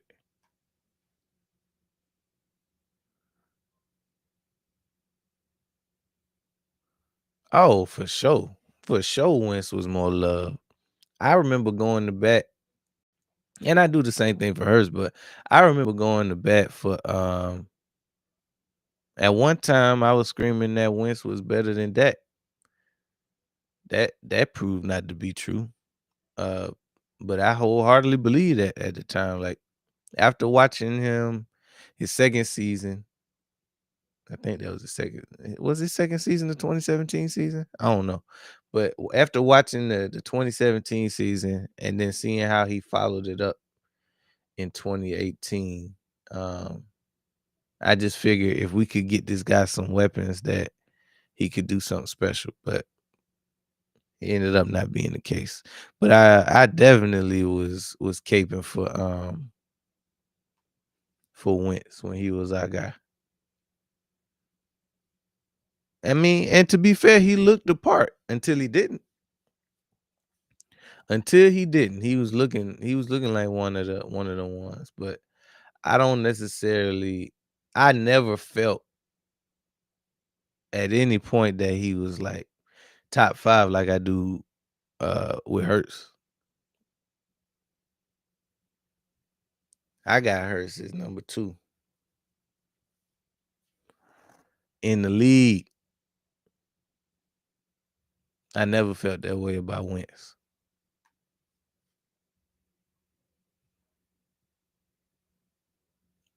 In 2017, he did. In 2017, when he was healthy, he looked better than Josh Allen during that stretch. It just wasn't long. Once he got hurt, it was over. That 2017 Wentz pre-injury, I put him up against any of these guys, the big 5. It just was short-lived. All right, we back. Vikings getting the first crack at it. They caught the kickoff. got it to about the 29-yard line. But yeah, when Wentz was on, he was on. But yeah, we saw him do some spectacular stuff. And then he turned into a pumpkin, and we had to get him up out of here. Especially when you hear like the reports of the stuff that you hear like after a player is gone, like he wasn't a good teammate, borderline a locker room cancer. Like, you don't need that. You don't need them kind of people in your organization, especially not at the quarterback position. All right, 1st and 10, Wentz throws incomplete. Couldn't get it to Mason. For real, he was crazy. Sad it had to end like it did, but he got a lot better getting ready. Oh, for sure. And it was to the point where I'm not gonna lie, I didn't want Hurts, especially not getting him in the second round when we needed weapons for Wentz. But ultimately, it was the best decision because now look at us. All right, we got 2nd and 10. Wentz under center, pitch to the left of Mason. Mason got a gain of about 2, maybe 3. But yeah, when we got hurt, I hated getting hurt when we got him in the second round because we needed weapons. And we had just paid. Wentz had just got his bag, so it's just like, what are we doing? Why are we not trying to get him weapons in the building? But hey, how he made the right decision. All right, 3rd and 7. Wentz in the gun, drops back, throws incomplete. Oh, but we got dirty laundry in the game.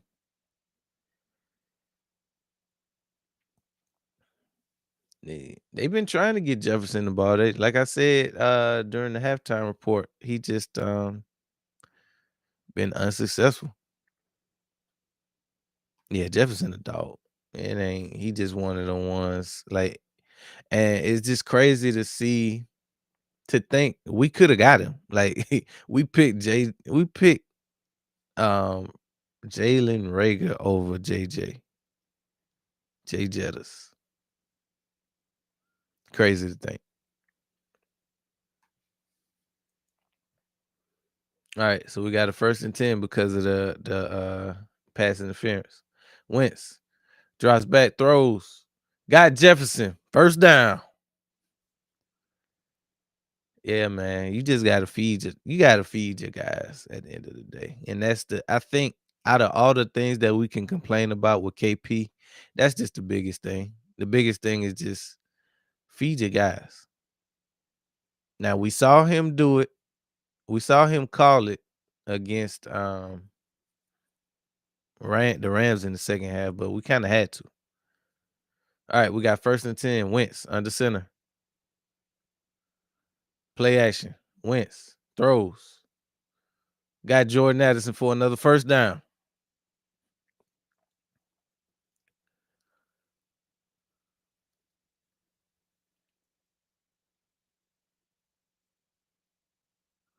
Vikings seem to have something going. You're gonna take the momentum that they got on that flag, turn it into points. They already in field goal range, so let's see if they can punch it in.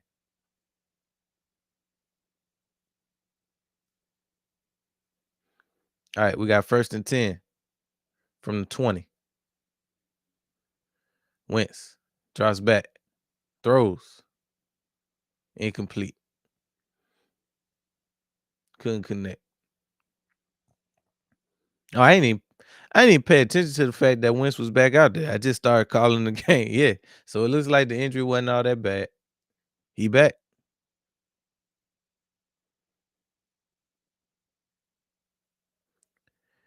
Yeah. That would have been an amazing catch if Jefferson could have made it. But he gave him a chance. It's 50-50 ball. They call them 50-50 balls for a reason. Because it's hands off to Madison on the edge. Madison Oh, he got loose. First down.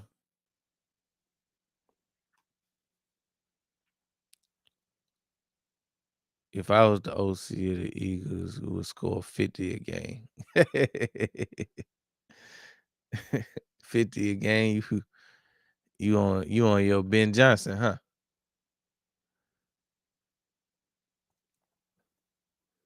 I think once we figure out once we get the line healthy, we'll start to see a change as well. Like obviously the play calling needs to get better, but the offensive line is just as bad, has been just as bad as the play calling. Wentz throws wide open. Well, he wasn't wide open, he was open. Didn't get in. Wentz hit Oliver on the boot. Got about 2 on that one. So it brings up a second and goal.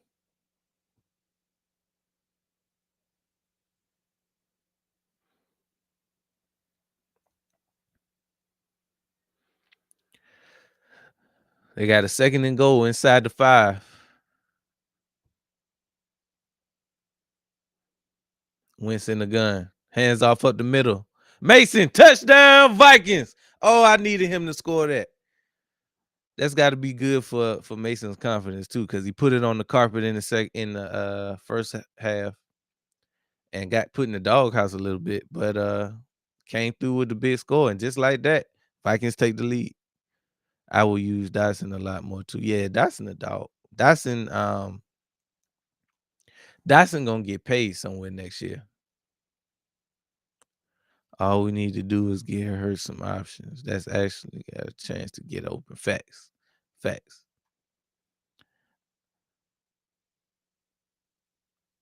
Kick is up. It's good. So the Vikings went ahead and took the lead 14-10. Let's see if they can keep it. Dylan Gabriel has not looked bad, so let's see. This is a good time for a water break. We'll be right back after a word from our sponsor. Introducing Black Diamond Concentrate from Diamond Collection, a premium mineral supplement crafted to elevate your hydration experience. Formulated with no dyes, sweeteners, or artificial flavors, Black Diamond Concentrate is 100% natural. Just 2 dropfuls added to a 16.9 ounce bottle of water can transform the way you hydrate. Order today at poweredbytmb.com and use code DSP at checkout to receive a 20% discount. That's code DSP. All right, let's get back to the show. Welcome back. Huge shout out to the good folks over at the Diamond Collection. We got a game, folks. We got a game. So the Vikings marched down the field, aided by the one penalty. They got, I don't know if they got, yeah, they did. They got fortunate on that one because the Browns actually had them off the field, but it was a pass interference called on whoever was guarding Jefferson, kept him on the field, and they turned it into points.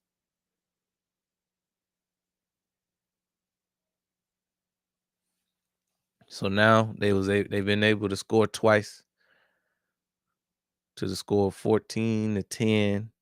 Let's see if the Browns can figure something out. Now they were able to run the ball pretty decent in the first quarter. Jenkins, I think he had about 50, a little over 50 yards in the first quarter, first half.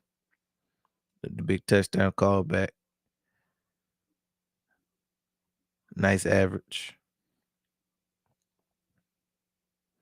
See if they can't feed him a little more in the second half. Get him going.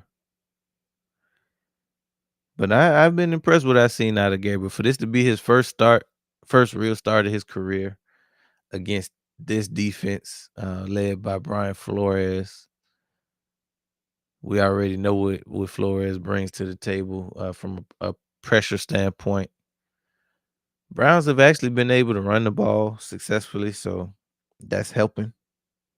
That's helping a lot.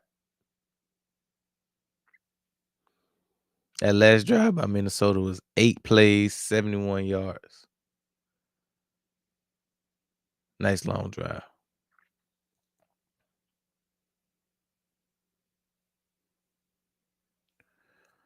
All right, they caught the return at the 32, getting stopped at the 32. But yeah, Rod, to your point about giving her options, it's just like how we looked in the first half against the Bucks offensively, specifically the second drive, the second drive of the game for us against the Bucks is how we could look for the rest of the year. Now I'm hopeful. We'll see. All right, we got 1st and 10 with Gabriel on the center. Hands off to Judkins. Judkins getting loose. He got the first down, but we also got dirty laundry in the game. So it's probably gonna be again pushback. Illegal formation. It's a 5-yard penalty, I think. Yeah, so it's gonna be a 1st and 15. So the Browns have been shooting themselves in the foot all game long. Every time Judkins get anything going on the ground or they have any kind of big play, it's being brought back due to penalty. And that's gotta be frustrating. It's frustrating to watch, so I know it's frustrating to actually go through it as a team.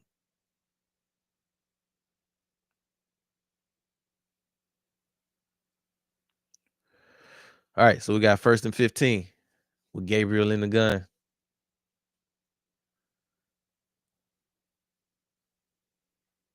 Gabriel hands off to Judkins. Judkins got a lane. He's still going. He almost got the first. See, Judkins been getting off. I'm so glad I picked him up. I can't believe that he was still available in one of my leagues. But yeah, I picked him up um, a couple weeks ago, and he had a good game last week.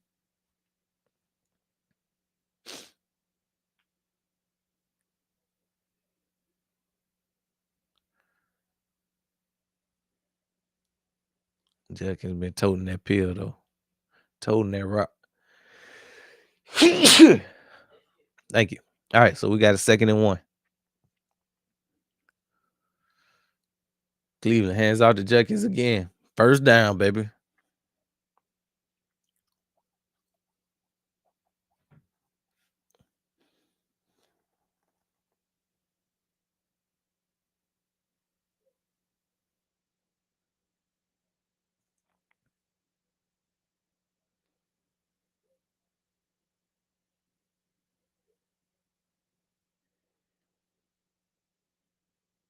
First and 10.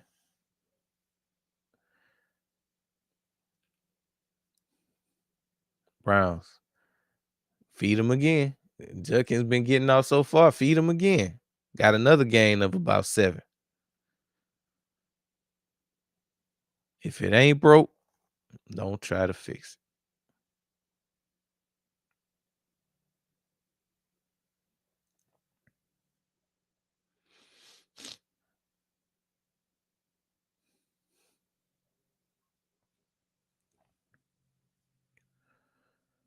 Like they gave him a break, but Ford is capable.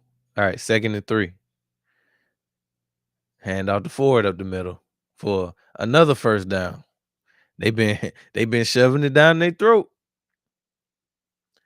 Look like the Browns have found something on the ground. But to be fair, they had success all day long on the ground anyway. They just been unlucky and with penalties. Another first down.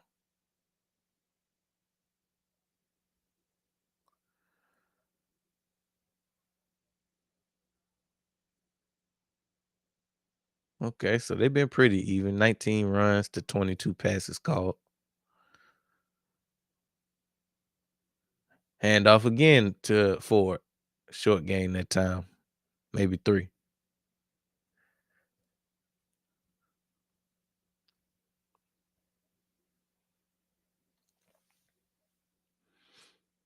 2nd and 7.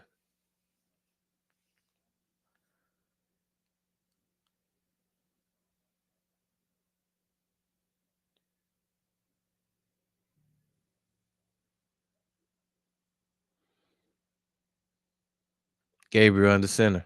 We got motion. Gabriel dumps off to Judkins. Judkins got the first down and a little more. First down, baby. That's what I'm talking about. Give my boy Judkins the ball. Feeding. Feeding. Nice rollout. That's how you help out your rookie quarterback too. Get him out the pocket. Let him throw a nice wide open boot to the flat for a big game. That gets his confidence up. That gets the offense confidence up. Allow your playmakers to make plays. 1st and 10. Throws to Njoku. Njoku with a nice patented hurdle. Didn't get the first down, but got a nice gain on the play. Maybe about 6. Njoku love to hurdle somebody. Him. They didn't even make him pay for it. You gotta make a player pay for it when he leave his feet like that. Man, I just take a dub. I don't care if it's a blowout or a 2-point game. All right, Judkins up the middle. Got stopped short of the first down though. Give it to him again. Yeah, I just need a dub, Rob, to be honest. I don't really expect us to be clicking on all cylinders until after the bye.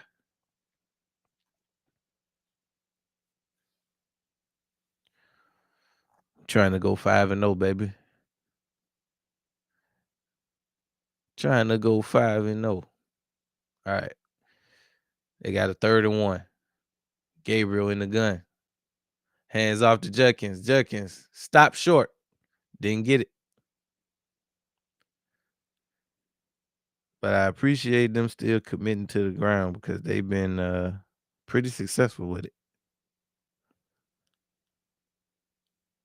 Looks like they're going to go for it.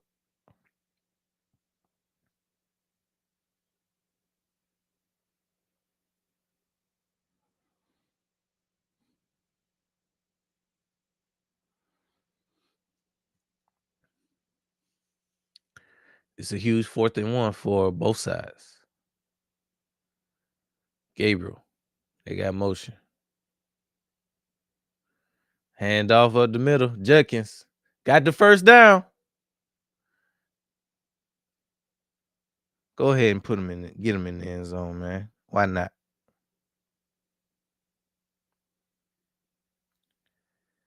If they gonna continue to play, why not?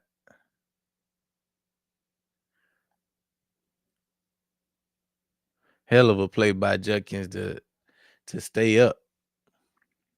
Because he did get hit before he got to that first down. All right, so we got 1st and goal right inside. Let's call it the 9-yard line. Gabriel hands off to Judkins up the middle. Stonewall, no gain.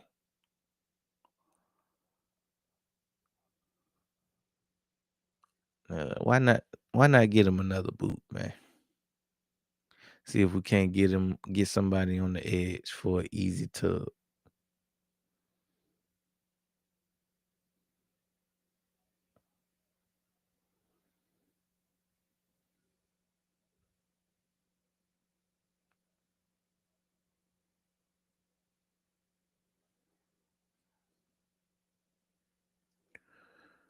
Gabriel in the gun.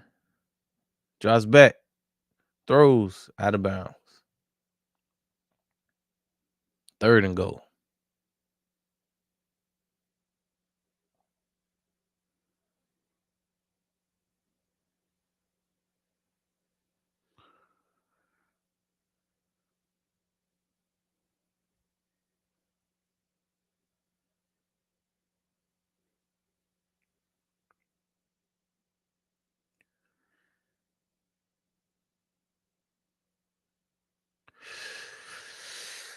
All right. Gabriel in the gun. Throws. Njoku, touchdown. Browns able to take the lead, baby. Hell of a drive by the Browns. They stuck to the running game till they got to the red zone and then snuck one in.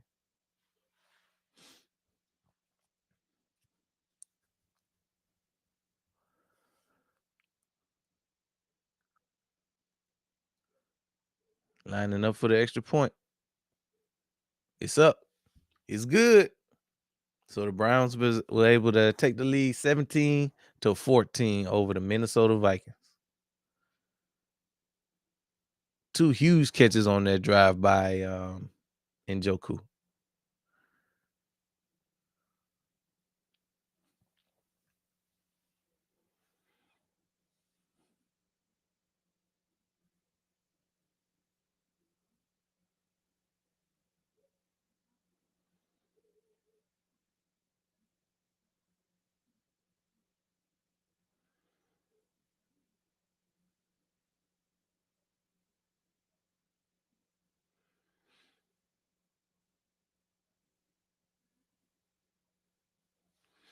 Let's see if they can respond. So giving this defense any kind of any points at their back, they get even more aggressive.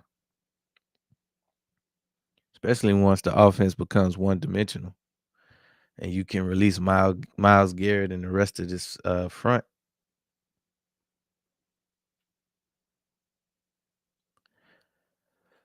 Wentz does like to hold on to the ball too. Mm-hmm. We'll see. It's only a 3-point lead. It's a good game so far, though.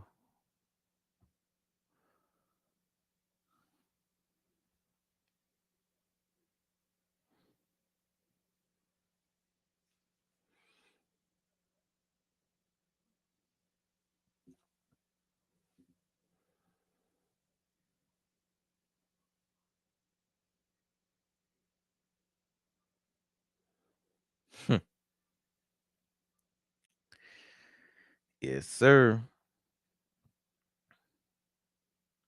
Finally saw some more points.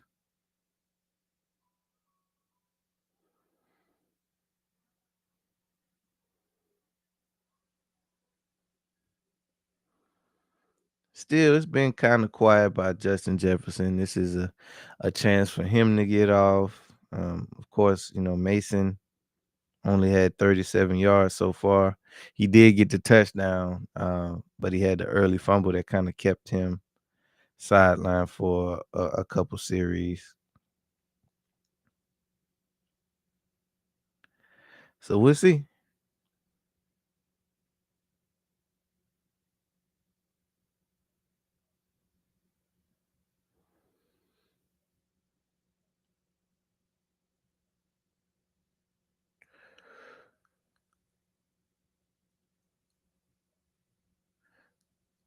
Look like they're about to turn up a little bit.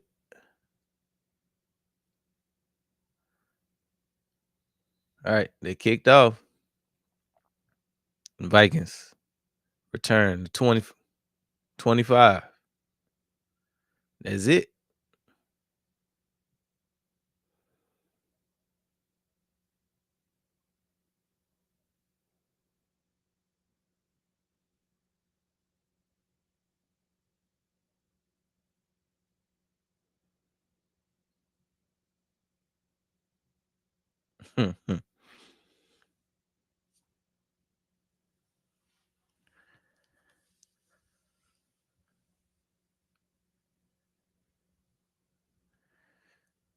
All right, so it's the first drive after the touchdown. Is that Wentz ain't out there, is he? Got a 1st and 10. Oh, that is Wentz. Oh, Wentz got smashed for a sack. Yeah, so this is the time. This is the time for how did he win that quick? Number 91 smashed him. on the blind side. Oh, he just beat the hell out of the tackle. Yeah, he didn't stand a chance. The right tackle got beat like a Cherokee drum. Sack. Now, I also had a Browns defense starting, so this would be an excellent time for them to get off the field. 2nd and 18. Wentz throws short for a very short game. Uh-oh. Mason looked like he could be hurt. Dang it. He ain't moving. He ain't got up yet.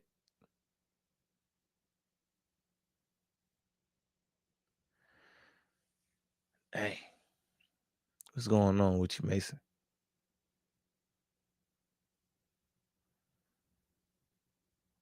Whenever they do get back, they coming back to a 3rd and 17, so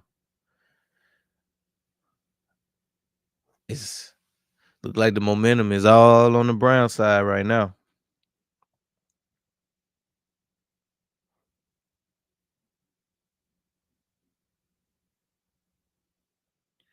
Mason got a little banged up, so they're in the injury timeout.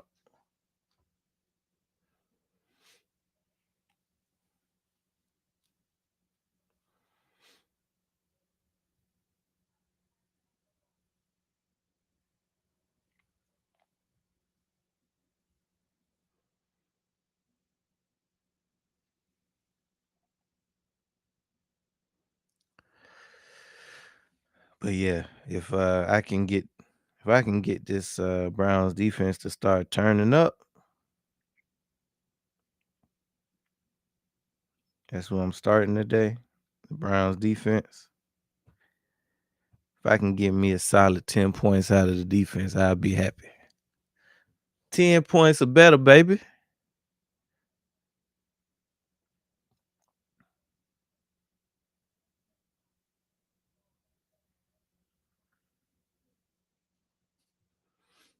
We're getting down to the nitty-gritty.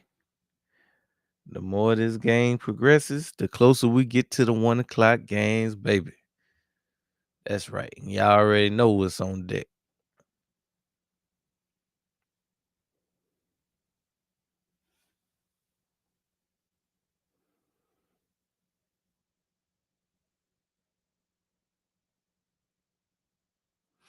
You already know what's on deck, my boy.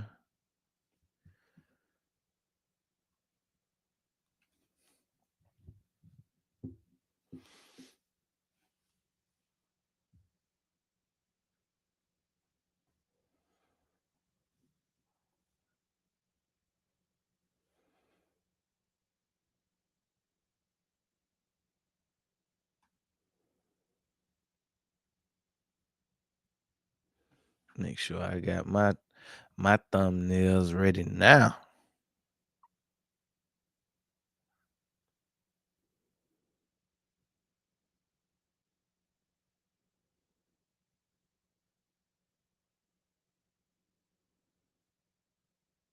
Oh yeah, we good. All right, so we got 3rd and 17. Wentz in the gun. Exactly where you don't want to be against this defense. So you can expect the ball to come out quick. Wentz. Set. Oh. Woo. They got him down, but I thought Myles Garrett was coming after that ball, boy. I thought Myles Garrett was coming after. See, again, they had Myles Garrett being blocked by TJ Hawkinson. That's on you. You want to put one of the best pass rushers in the league up against a tight end that ain't necessarily known for that level of blocking. That's just bad play calling. They got the punt off. And they got a nice bounce. They're going down this one inside the 5 at the 2. But we got dirty laundry in the game, so we'll see what they say.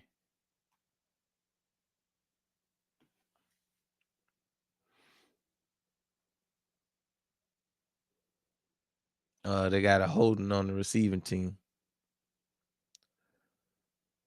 I mean, the thing about it is you already got the ball at the at the 2. What they gonna put the ball at the 1?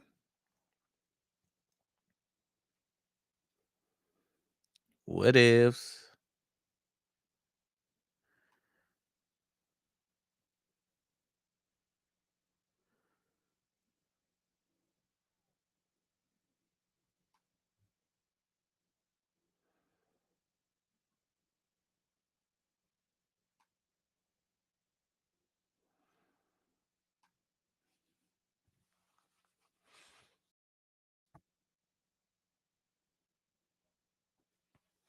Yeah, once you get, like, pinned inside your own goal line, penalties don't even hit the same.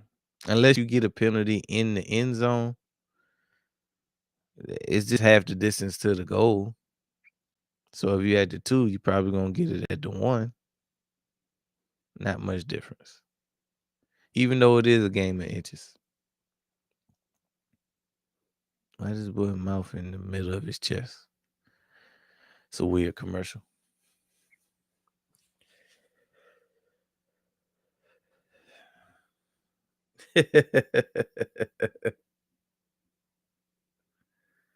Hey, my eyes are up here.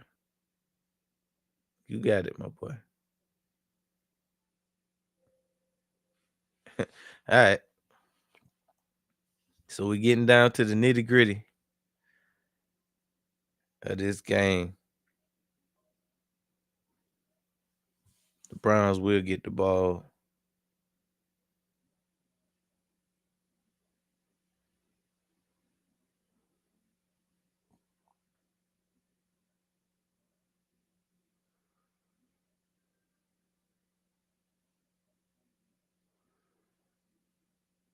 Browns gonna get the ball inside their own 5.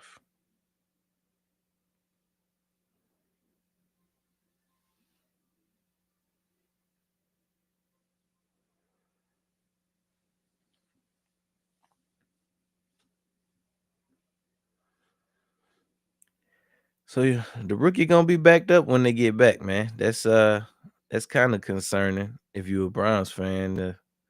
You never want to start. You never want your offense pent back this deep.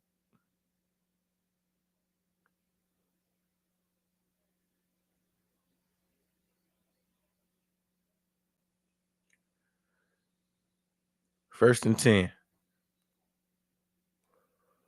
Hand off to Judkins up the middle. Short gain of about a yard.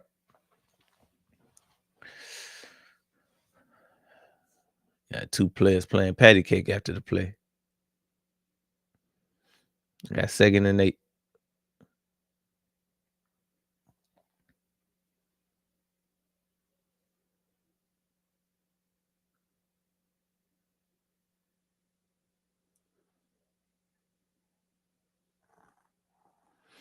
Browns leading this 17-14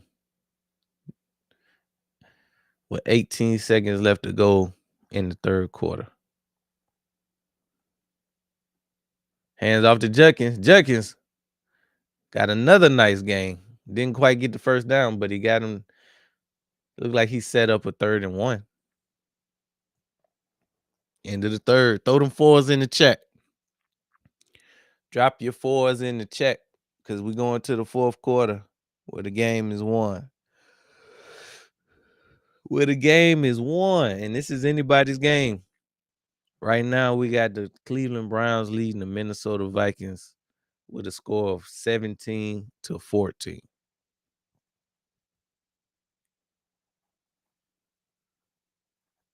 It's anybody's game.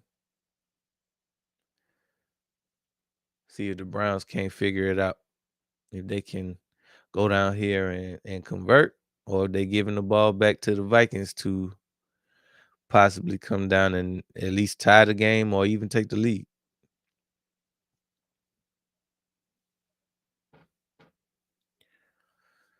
But if the Browns can kind of figure out, convert some of these first downs, possibly kick a field goal, uh,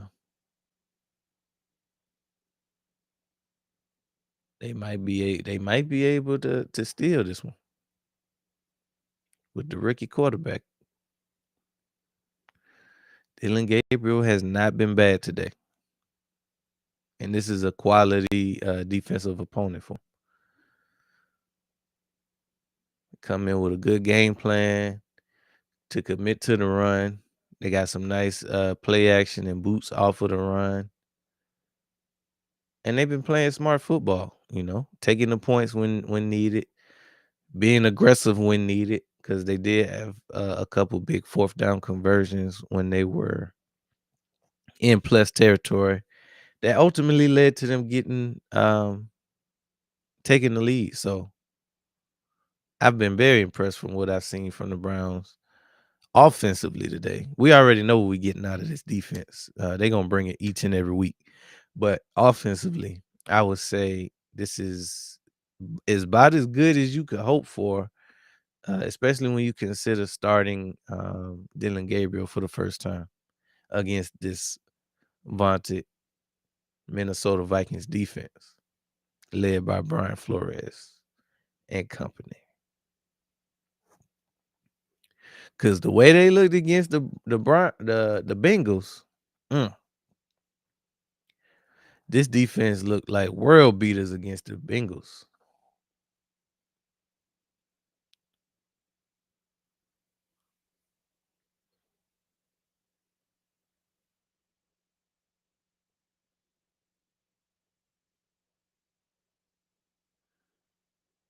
They ran it with Judkins, but he didn't get it. Fourth down. I don't think he got it at least. Was that Judkins? Yeah, that was Judkins. Look like that's a fourth down. They're gonna have to punt it.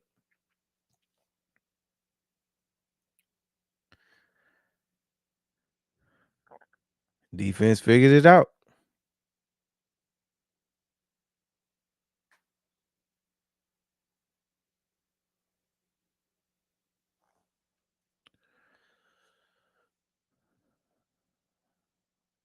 Punter standing in the end zone.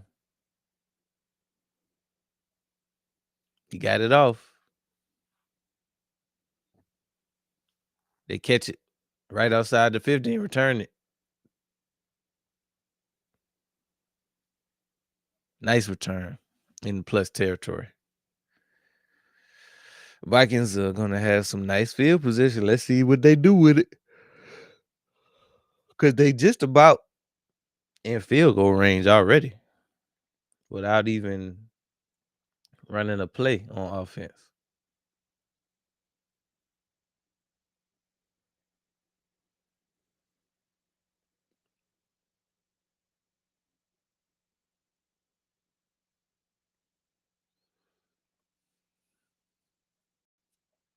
So I guess they considering this a home game for the Browns. That sucks. All right, 1st and 10.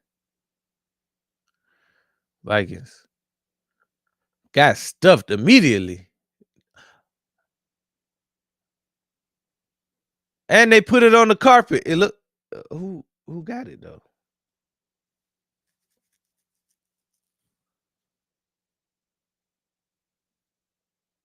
That better not be Mason again.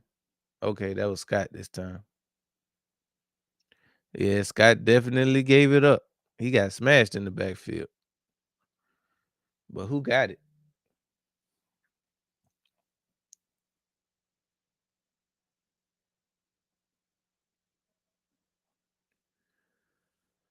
That was a huge play by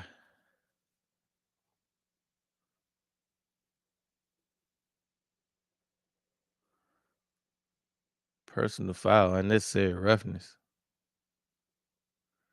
Browns got it back. The Browns got it back. Uh-oh.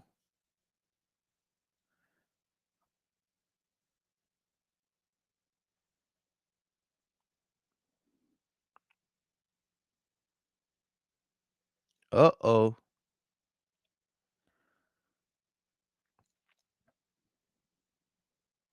And I said I wanted the Browns to give me at least 10 points. They at 6.4 right now. They can come up with some more sacks before this game over with. That'll be much appreciated.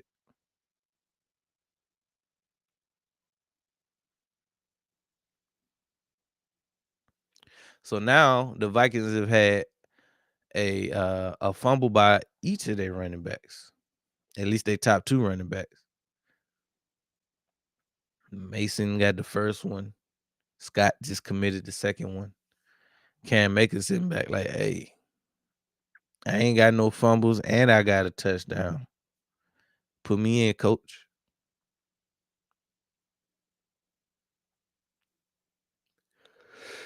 But it's also a reason why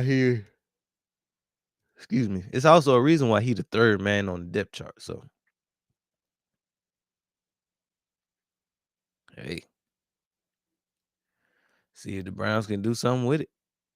That was a huge stop.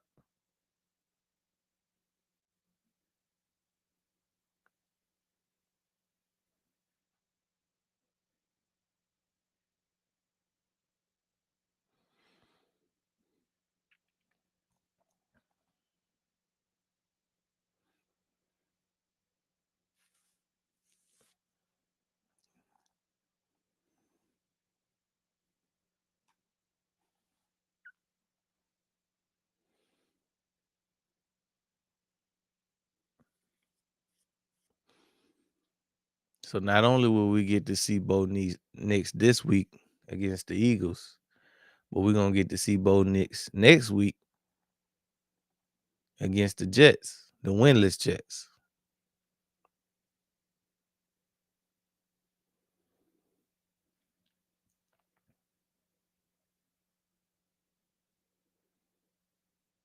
So 93 with the nice stick. But they said he got an unnecessary roughness.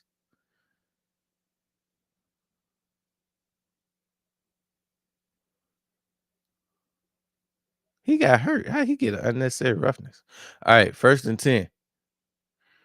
Gabriel. Incomplete. He had some immediate pressure in his face.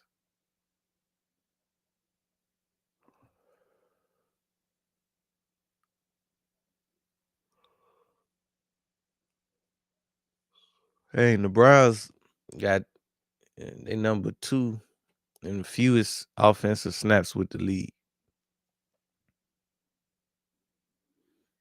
Saints don't have any offensive snaps with the lead. Damn. 2nd and 10. Gabriel under center. Hands off to Judkins. Judkins still going. He got a nice gain of about 5. Keep feeding him the rock. Feed the beast.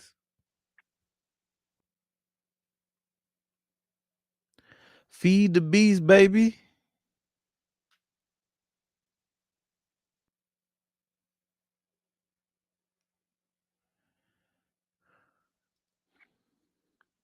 Judkins is 5 yards away from a 100-yard day. He should be able to get 5. All right, we got 3rd and 4. Gabriel in the gun. Gabriel drops back. Oh, he got out of 1 sack. Couldn't get out of the next one. 3rd down sack. Browns got a punt.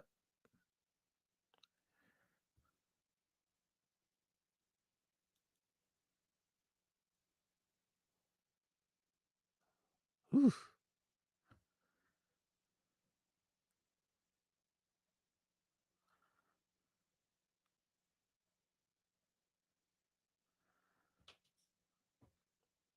So the Browns waste that turnover, but at least they can potentially flip the field with this punt. They got it off.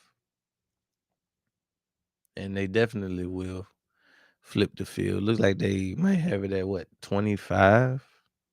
I couldn't really tell.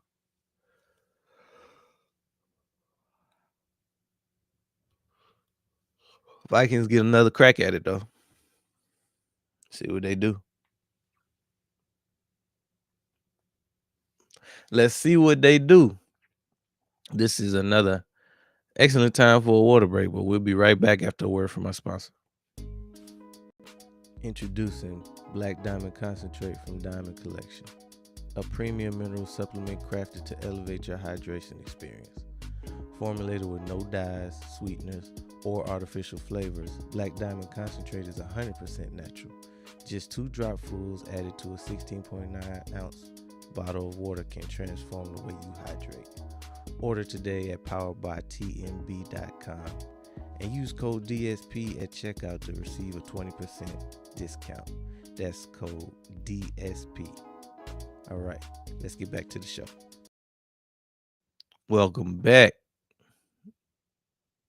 Huge shout out to the good folks over at the Diamond Collection. It's still anybody's game. So the Browns, they got the big forced fumble, but they ended up not doing nothing with it and have to punt it back. So the Vikings will have a chance to either tie it, put more points on the board, or boot it back to the Browns. So we'll see. We shall see. Carson Wentz and the Vikings do when they get back. Looks like Azeez Ojulari will be active for the first time this season.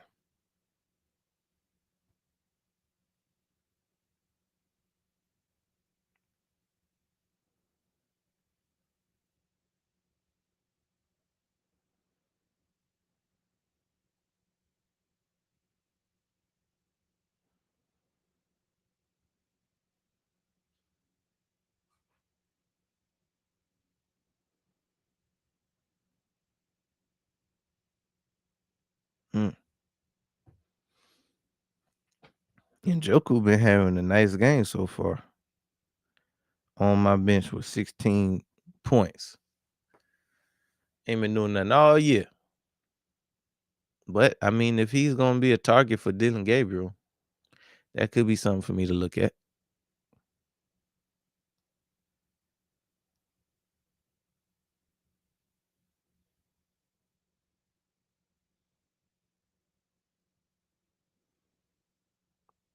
All right, so the Vikings will have a 1st and 10. I think I saw it laying around the 25. So yeah, they're getting it at the 25. Wentz. Pitch to Mason. Mason got back to the line of scrimmage. Yeah, the Vikings haven't really been able to get much going on the ground in the second half. They moved the ball on their first drive and maybe their second drive, but they haven't really figured out anything on the ground since.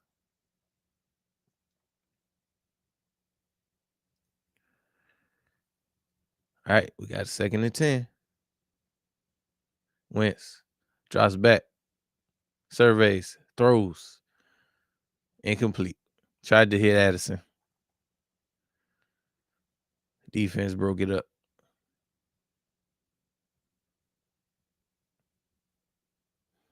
Man, so they really be these players really be out here iced up playing football with grills in their mouth.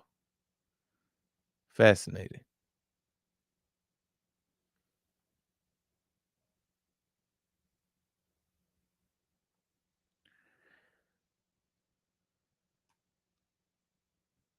All right. I hear you, Rob. All right, Wentz goes deep. Jettas. First down. Huge play. That's been a huge play by the Vikings. They needed that.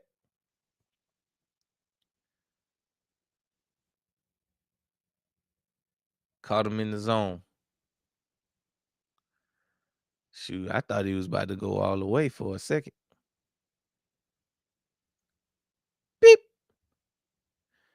That was a good touchdown saving play by 33. If he don't make that tackle, throws to Jefferson again, short. Ooh. Got a gain of about 5. He got smashed though. Shoot, continue to feed him. I need Jefferson to get off anyway.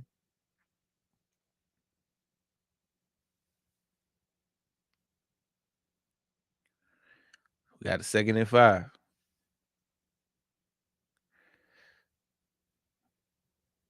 Wentz under center.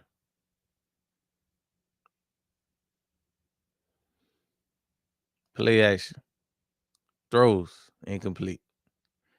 Honestly, it might have been better for him to drop that one. Because he was either going to get smashed or worse.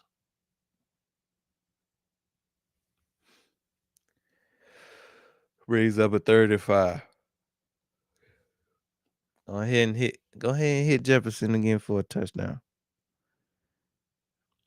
Let him hit the gritty in London.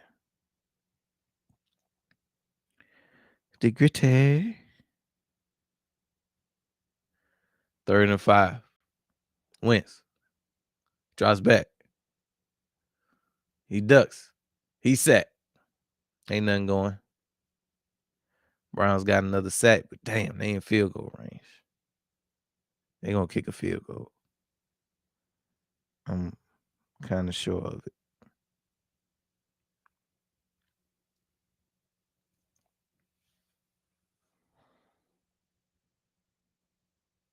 I mean, you kind of have to in this position, right? The way the game been going, tied up.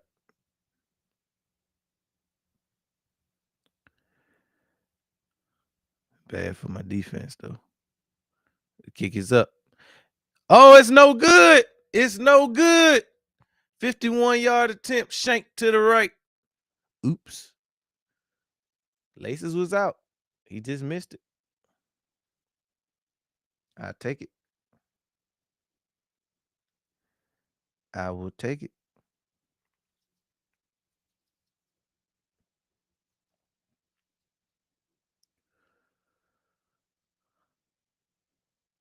All right, so the Browns gonna get it back on the other side. I don't know what they're gonna do with it, but if they can get Judkins going again, because you got to think at this point they should be able to, if they can at least get a field goal, that'll be a nice little cushion.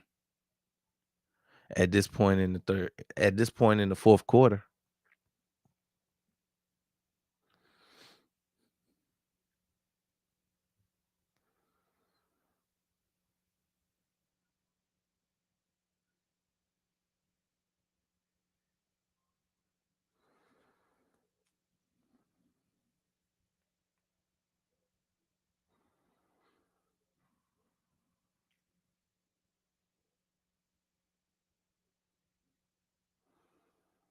Hey, that just goes to show you when it comes down to the clutch, historically speaking, never trust a Minnesota kicker.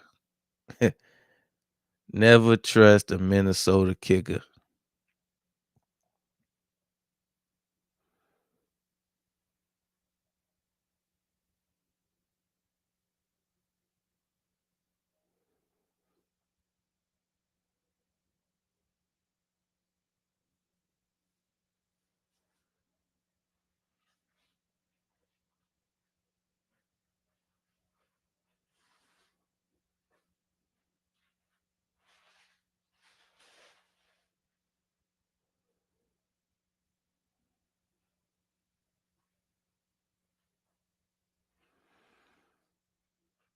Damn.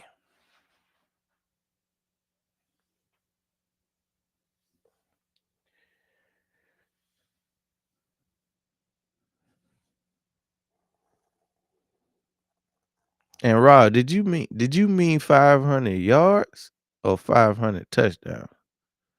Yeah, I mean either way, that's pretty crazy, but at least 500 yards is actually possible, I guess.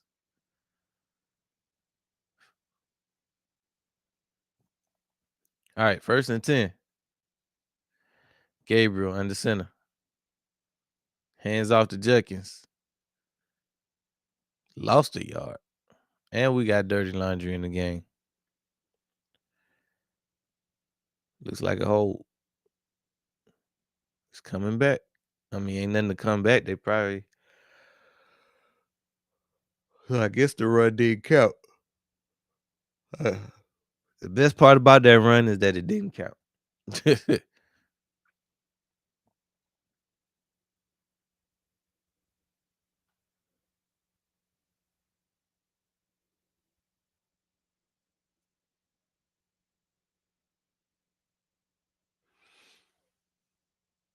All right, we got a 1st and 20.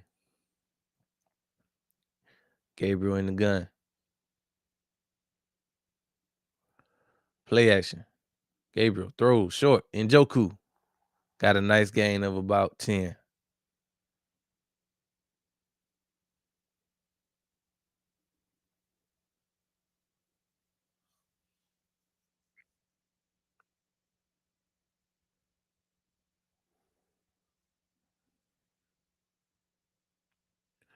Second and 9.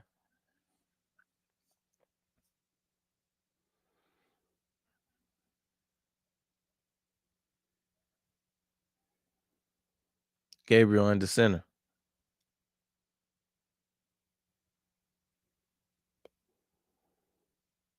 Hands off to Judkins. Oh, Judkins hit that corner. He got the first down. Keep feeding the beast, man. I want about 30 from old Judd. I need about 30 from Judd now. He definitely cracked 100 yards.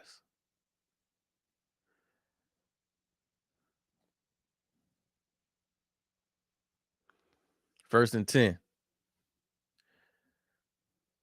They gonna hand it to him again? Nope. Play action. Gabriel. He missed. He missed Njoku on kind of high on that one. And Joku probably was gonna get off the remaining international games. So we got Broncos, Jets next week. The Rams and the Jaguars on the 19th. Falcons and the Colts November 9th. And Washington and Miami on November 16th. Okay. So we got 5 more international games. Or 4 more. Handed it off to Judkins. Short game.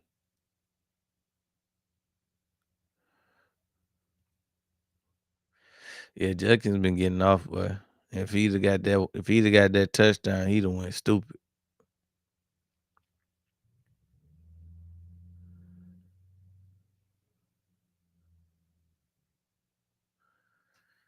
Feed the young man.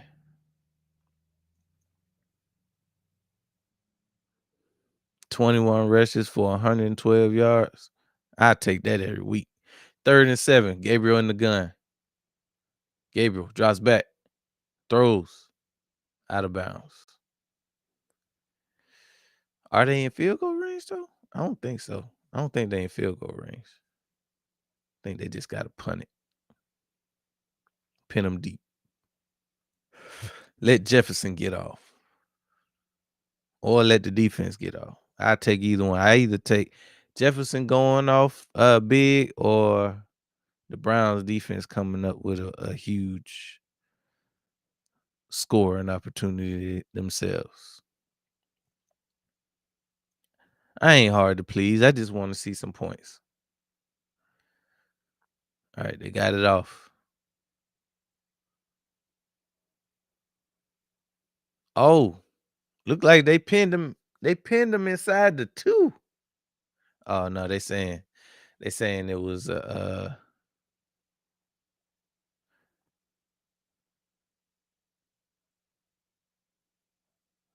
they they saying, oh yeah, his foot. So 31 was good, but when old boy came, which he didn't even have to, when he came and hopped on the ball, his momentum took him into the end zone. And that toe, he put a toe in the end zone. Now the Vikings get it at the 20 because of his toe. He didn't even need to touch the ball. See, that's what be pissing me off when you going above and beyond for no reason. Why you sliding in there like that? The hard part was already done. Oh, number 31 stopped the momentum of the ball. The ball was not gonna move. Why did you come in there like a bat out of hell?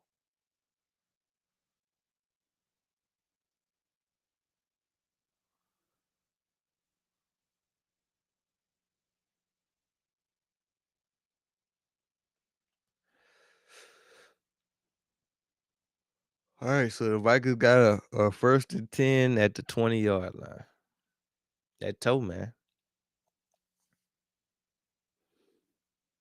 If he was about 4 sizes, if he was about 4 shoe sizes smaller, they'd been straight. All right, hand off to Mason. Mason got a short gain of about 4.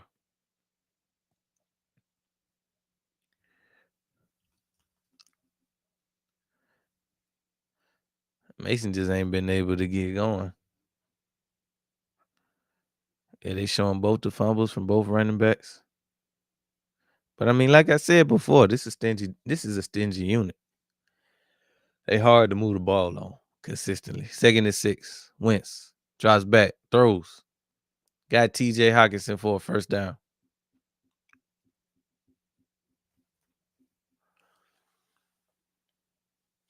Stingy group. Stingy group.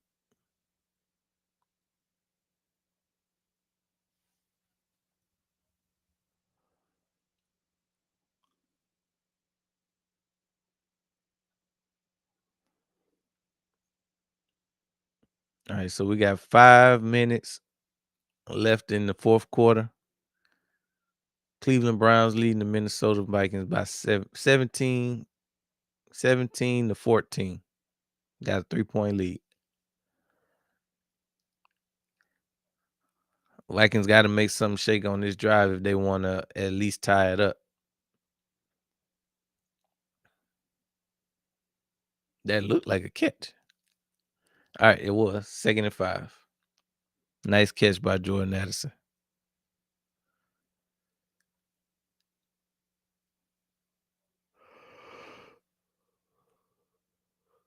All right, Wentz under center.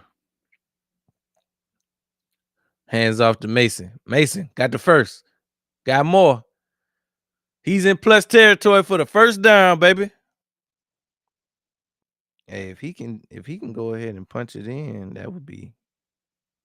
I'll take that.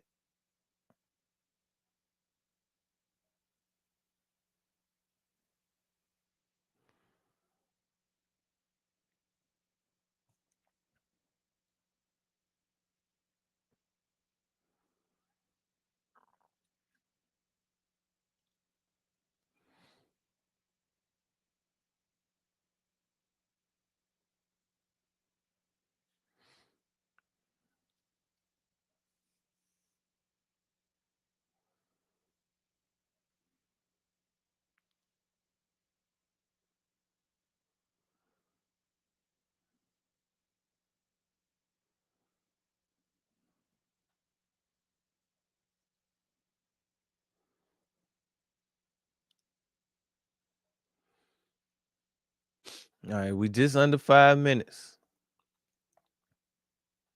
Vikings got a 3-point lead. I mean, not Vikings. The Browns got a 3-point lead. But the Vikings have a chance to at least tie it up, either tie it up or take the lead on this drive. See what they do. Haven't really seen much from either unit as of late. Both defenses kind of tightened up. But it's now or never for the Vikings. They got to do something here if they want to win this game. Wentz throws to TJ. Lost of a couple.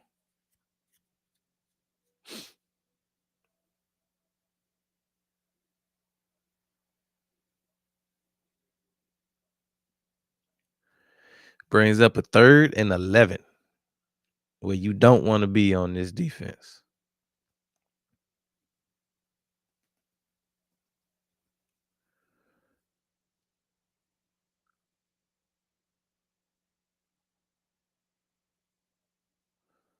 Wentz in the gun. He drops back. Sack. Uh-oh, we got dirty laundry in the game. Let's see who this is on.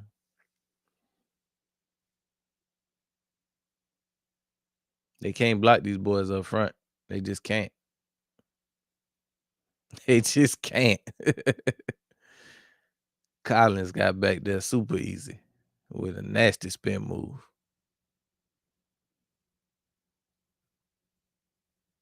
Who is the flag on? Guess it don't matter. All right, Vikings punting it away. And if y'all want to return it for a touchdown, I'm cool with that too. 40. They got to about the 41. Well, let's see if the Browns can't put the game away. This is exactly the type of game that the Browns can win because they play great defense. So if it's a one score possession type game, one possession type game, we already know what we're getting out of their defense. And so far, the offense has played well enough. They played well enough to one be in the lead, but also they could potentially put some space between them. They score on this drive, this game is over. All right, we got 1st and 10. Hand off to Judkins. Judkins got back to the line of scrimmage.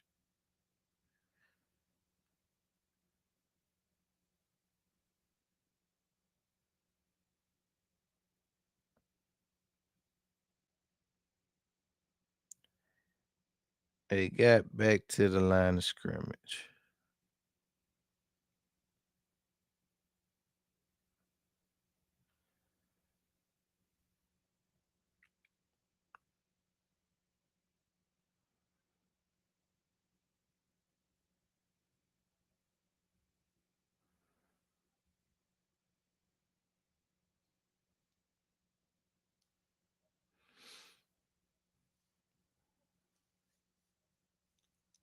All right, we got a 2nd and 10. Browns have been able to pretty much run the ball pretty effectively. Another handoff to Judkins, but it got stopped behind the line. All right, now y'all playing with my fantasy numbers. Now y'all playing with my fantasy numbers. Don't give it to Kenshawn Judkins if he can't go off for positive yardage.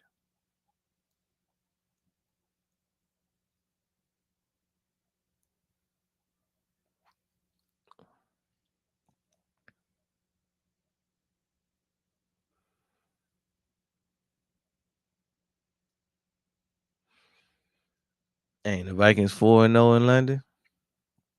Well, they got that on the line right now. I remember them going crazy last year in London. That might have been against the Jets. 3rd and 11. Gabriel in the gun. He drops back. Throws. Off target. 4th down. It must have been some miscommunication between him and the wide receiver because nobody was even. That ball wasn't. It wasn't even possible for anybody to catch that ball.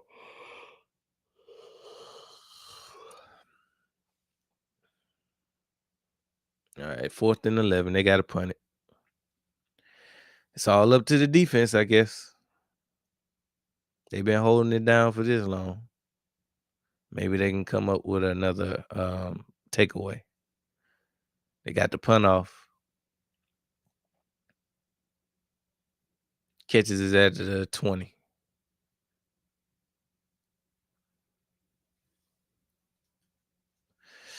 All right, so the Vikings getting the ball at the 20-yard line. 3 minutes and 5 seconds left in the game with a chance to either tie it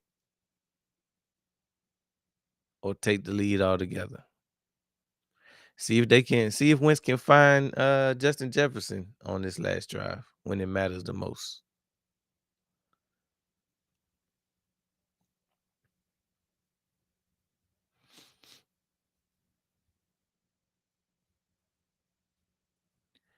Jefferson got 6 catches for 102 yards, averaging 17 yards a catch. So, I mean, he doing his part. But none of that matters if you don't win the game. All right, 1st and 10 at the 20. Wentz. Hands off to Mason. Mason Got a nice game. Got about 9 on that one.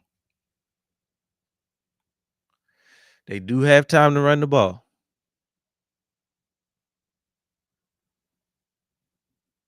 All right, Mason. I need this to be a Mason Jefferson drive. Mason and Jefferson. Wentz drops back, throws.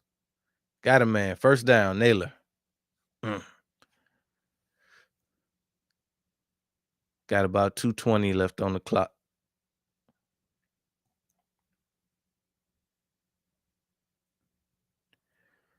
Wentz in the gun. Drops back. Throws to TJ Hawkinson. Got a gain of about 6 on that one. They're going to give him that one all day. I don't know if they're going to get another playoff before the 2 minute. They won't. They won't. All right, we got 2 minutes left in this game. The Browns up 17-14. Will the Vikings figure it out? Take the lead?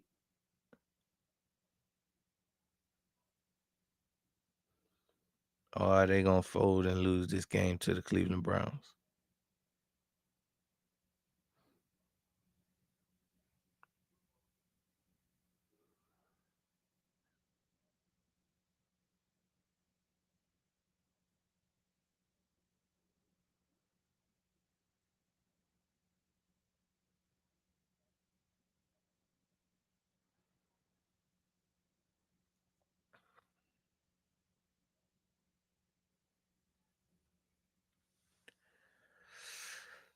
This comes down to this. And just like I said before, it's 2:30. That's why I like them early games where they just usher you right on in to the 1 o'clock slot. And then, from there, you know how it go. We knee deep in football, baby. Knee deep in football.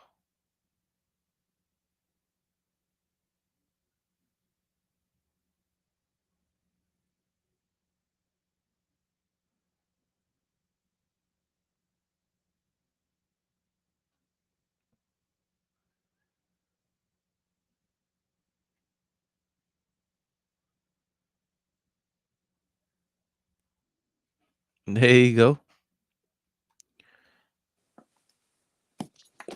Oh, snap. There you go.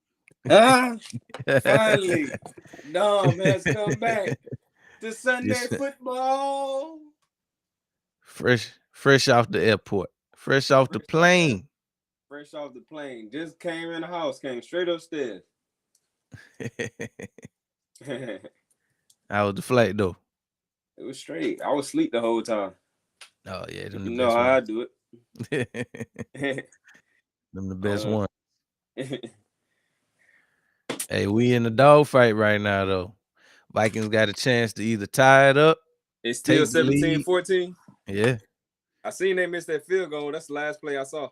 Yeah. Yeah, I mean, we already know what we getting out of the Cleveland Browns defense. So they've been pretty much holding steady. But we got a 2nd and 4 right here. Come on, Browns. 2nd and 4. Wentz in the gun.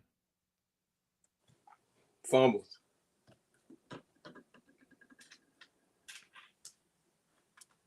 Dang. Throws. First down. Dang. Now the Browns been balling all game. Don't fold on me now. About to let Walker to him, do it to him. Uh-huh. Hell no. 1st and 10. Wentz. Throws. Hit Jettas. First down. Come on, I haven't seen boy Addison. must be hurt. Addison? No, they number 1 cornerback. Isaiah Rodgers? No, I'm talking about the Browns number 1 cornerback. Oh. I ain't heard nothing from him all day. He must be hurt. Denzel Ward. Yeah.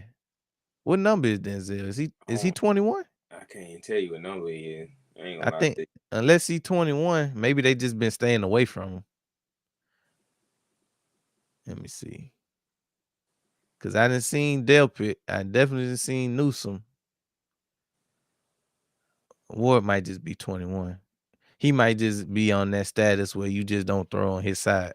Mm-hmm. Cause I ain't seen not one play in his direction. Why they got one of them in Philly, goddamn. Mm-hmm. Set it and forget it. Mm-hmm. So we down to the last minute and 10.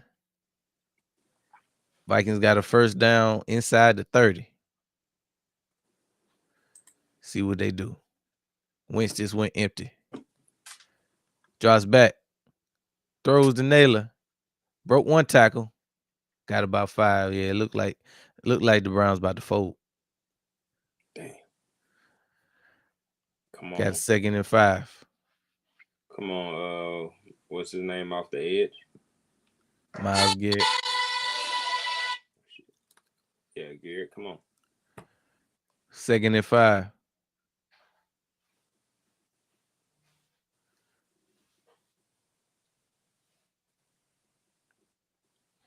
Wentz in the gun. Drops back. Throws short to Mason. Mason got tackled. All Are right, they let's counting that as a catch or are they saying it's incomplete? Yeah, they count it. It's 3rd and 3. go.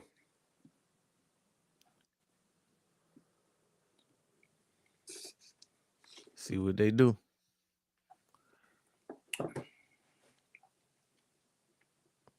Down to the nitty gritty. Less than a minute left on the clock.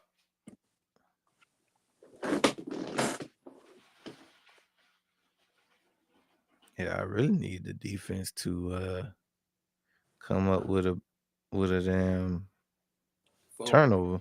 Mm-hmm. So I'm starting the Browns defense. no, Yeah. They got me 7 so far. they about to get you some more. Big time turnover. Come on, Schwartz.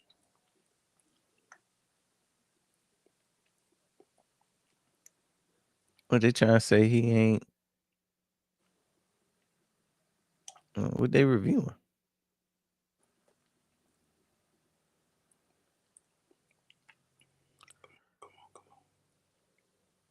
I'm trying to figure out what they looking for. They trying to say he came down inbound? Mm-hmm. Damn. First down. You got smacked too. Yeah, Denzel Ward number 21. Why the clock ain't running? He made it out. Hell no, and he went backwards. Might call the timeout. Well, they both had one left, I think.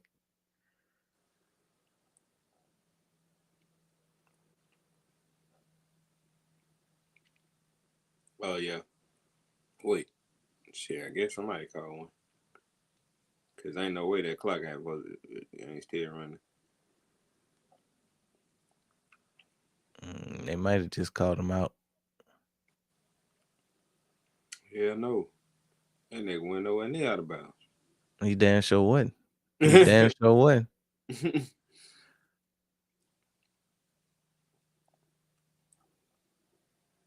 Yeah, the Browns called a timeout. Why? No idea. Throw it. Come on, get a tackle. Get a tackle. Tackle his ass. I gotta hold him to a field goal, man. Field goal or turnover. 1st and 10. Oh, I was about to say. 2nd and 5. They about to go to the end zone. They going to the end zone.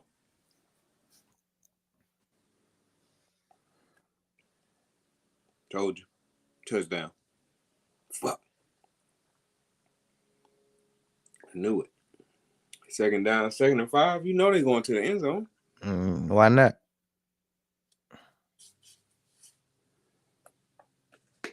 Who scored? Damn, then it was to Addison.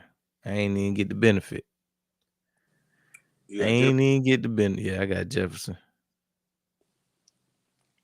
ball game. Blouses. Damn, then it was on Ward. Or at least it appeared to be.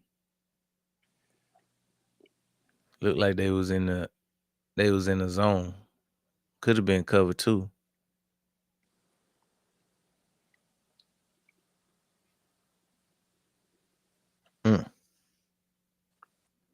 Well, I take 6 points if it stay that way. What the hell was 33 doing? Defending space. He was out there defending space. Bro, sometimes you gotta goddamn play outside of the goddamn coverage. Because, I mean, if it ain't nobody right there, why are you? Exactly. Ain't nobody. Boy, you got one person coming your goddamn way. You see Denzel Ward playing underneath.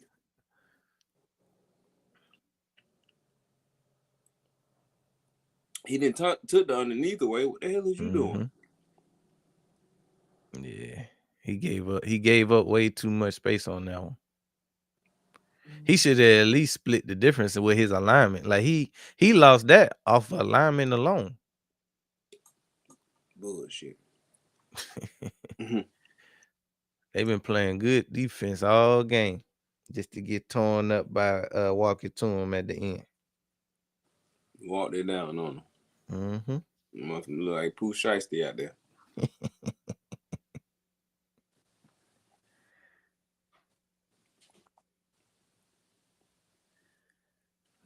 Jefferson went off for 123 yards today, though. They needed a good return. Hey, Dylan Gabriel can lead a comeback drive on this one. He'll be a legend He'll be a legend in Cleveland, boy. They'd be like Shador who, which they already saying that. Man, he lead him on the comeback. We ain't saying Shador. Not in Cleveland.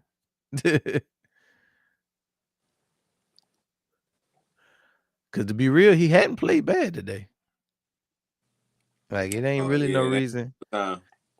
It ain't no reason for him to be to get taken out. If they would have had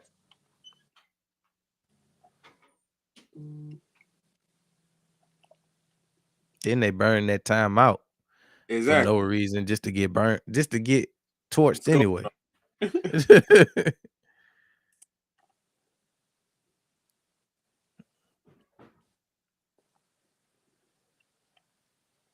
Ball game. Yeah. Yeah, but like I said, Gabriel ain't had no bad game. He did enough for his team to win. His defense just ran out of gas.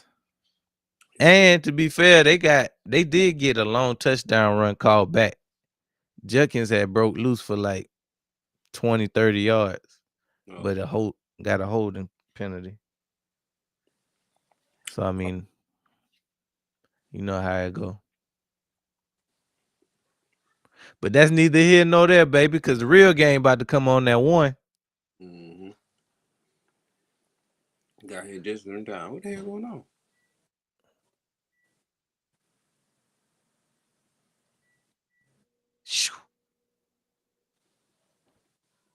Boop.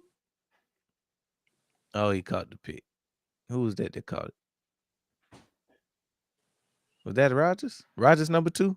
I think so. Yeah. Jose.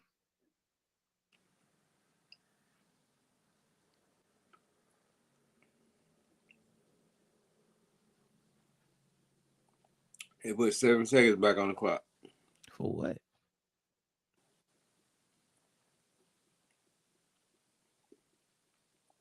For what? We're talking cash money to the ref.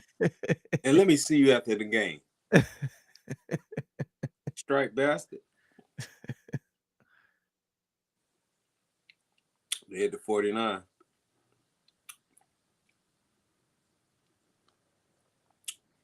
Oh! Oh, he got him. 1 second left. Oh, shoot. Oh, wait. No, nah. Time out. First, it was 1 second left. Hey, I thought Buddy was about to go to the zone. Ball game. Well, they tried.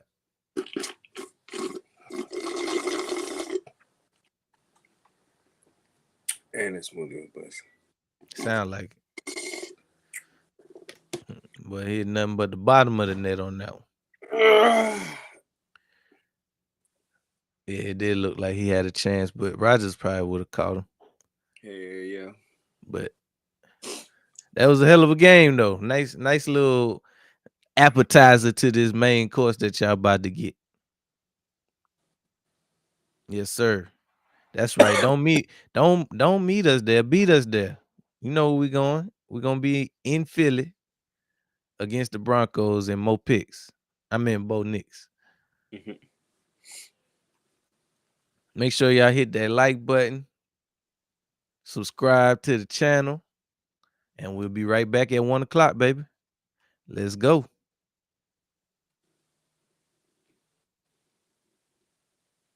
Oh, snap. Look like thing gone. We out of here.